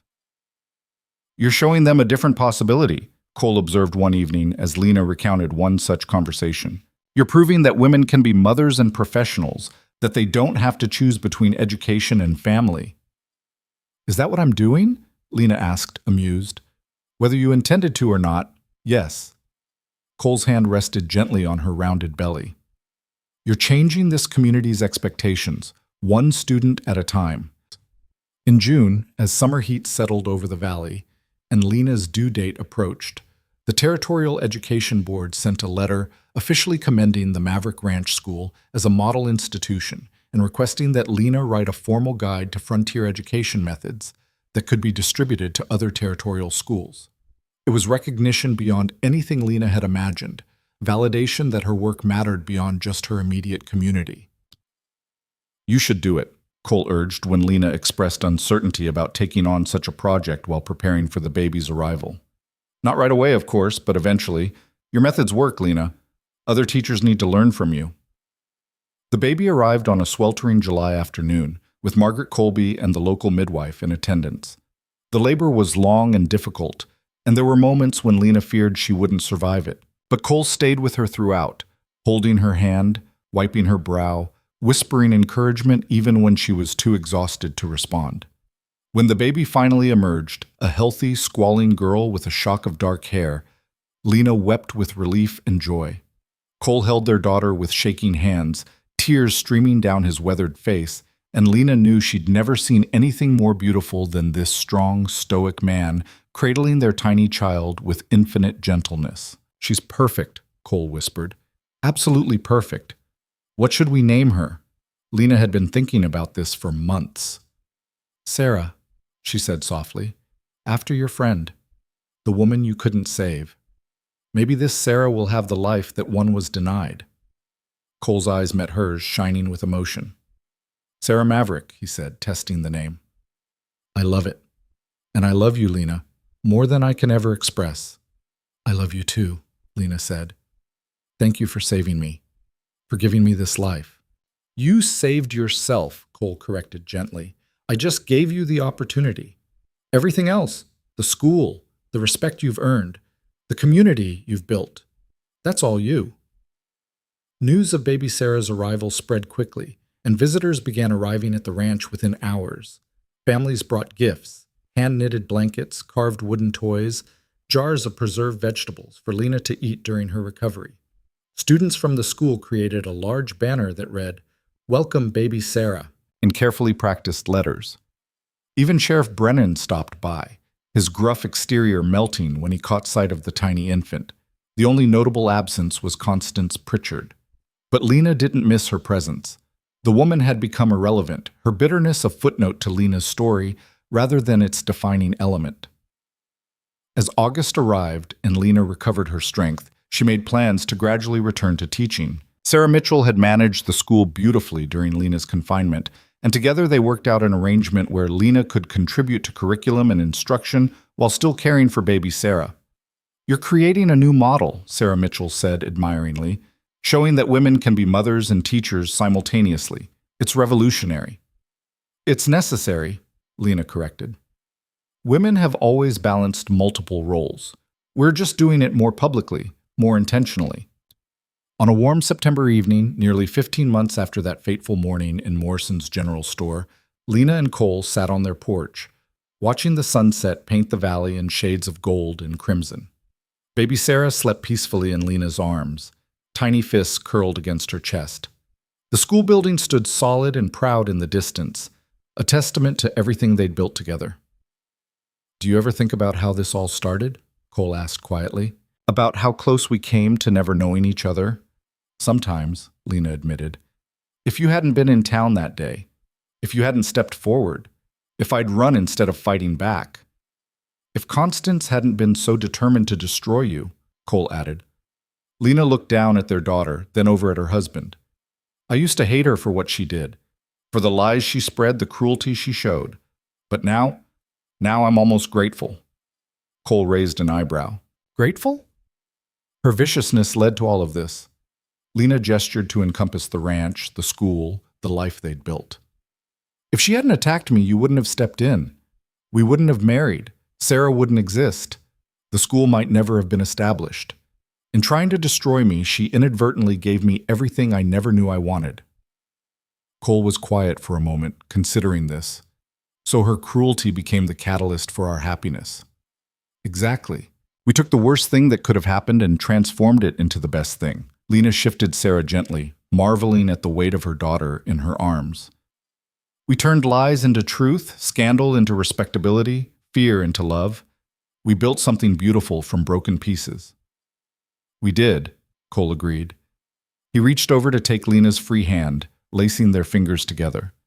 And we're not done building yet. There's so much more ahead of us, watching Sarah grow, expanding the school, making our mark on this territory. Together, Lena said firmly.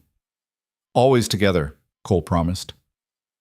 As the last light faded from the sky and stars began to emerge in the vast darkness above, Lena felt a profound sense of completion. Her journey had been hard, marked by loss and scandal, false accusations, and genuine danger. But it had led her here, to this porch, with this man, holding their child, surrounded by the community they'd built and the future they'd claimed. The frontier was still harsh, still unforgiving. Winter would come again with its bitter cold.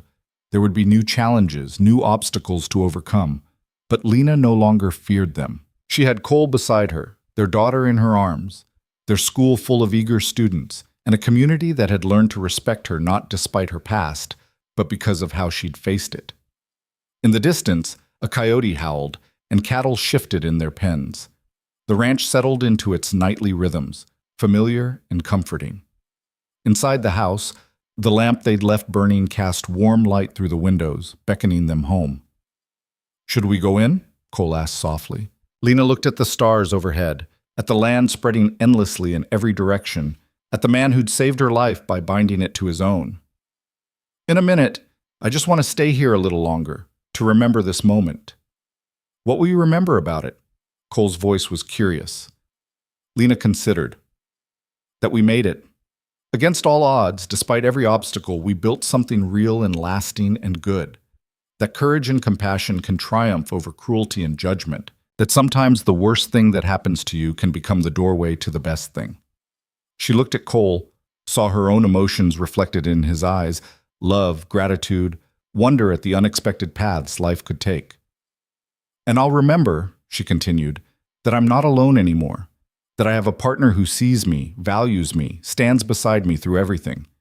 That I found home in the last place I expected, with a man I barely knew who became the center of my world." Cole leaned over and kissed her forehead gently, careful not to disturb sleeping Sarah. "I'll remember the same. That a single moment of courage changed everything. That love can grow from the strangest beginnings. That the woman I claimed as mine to save her became mine in truth because she chose me right back."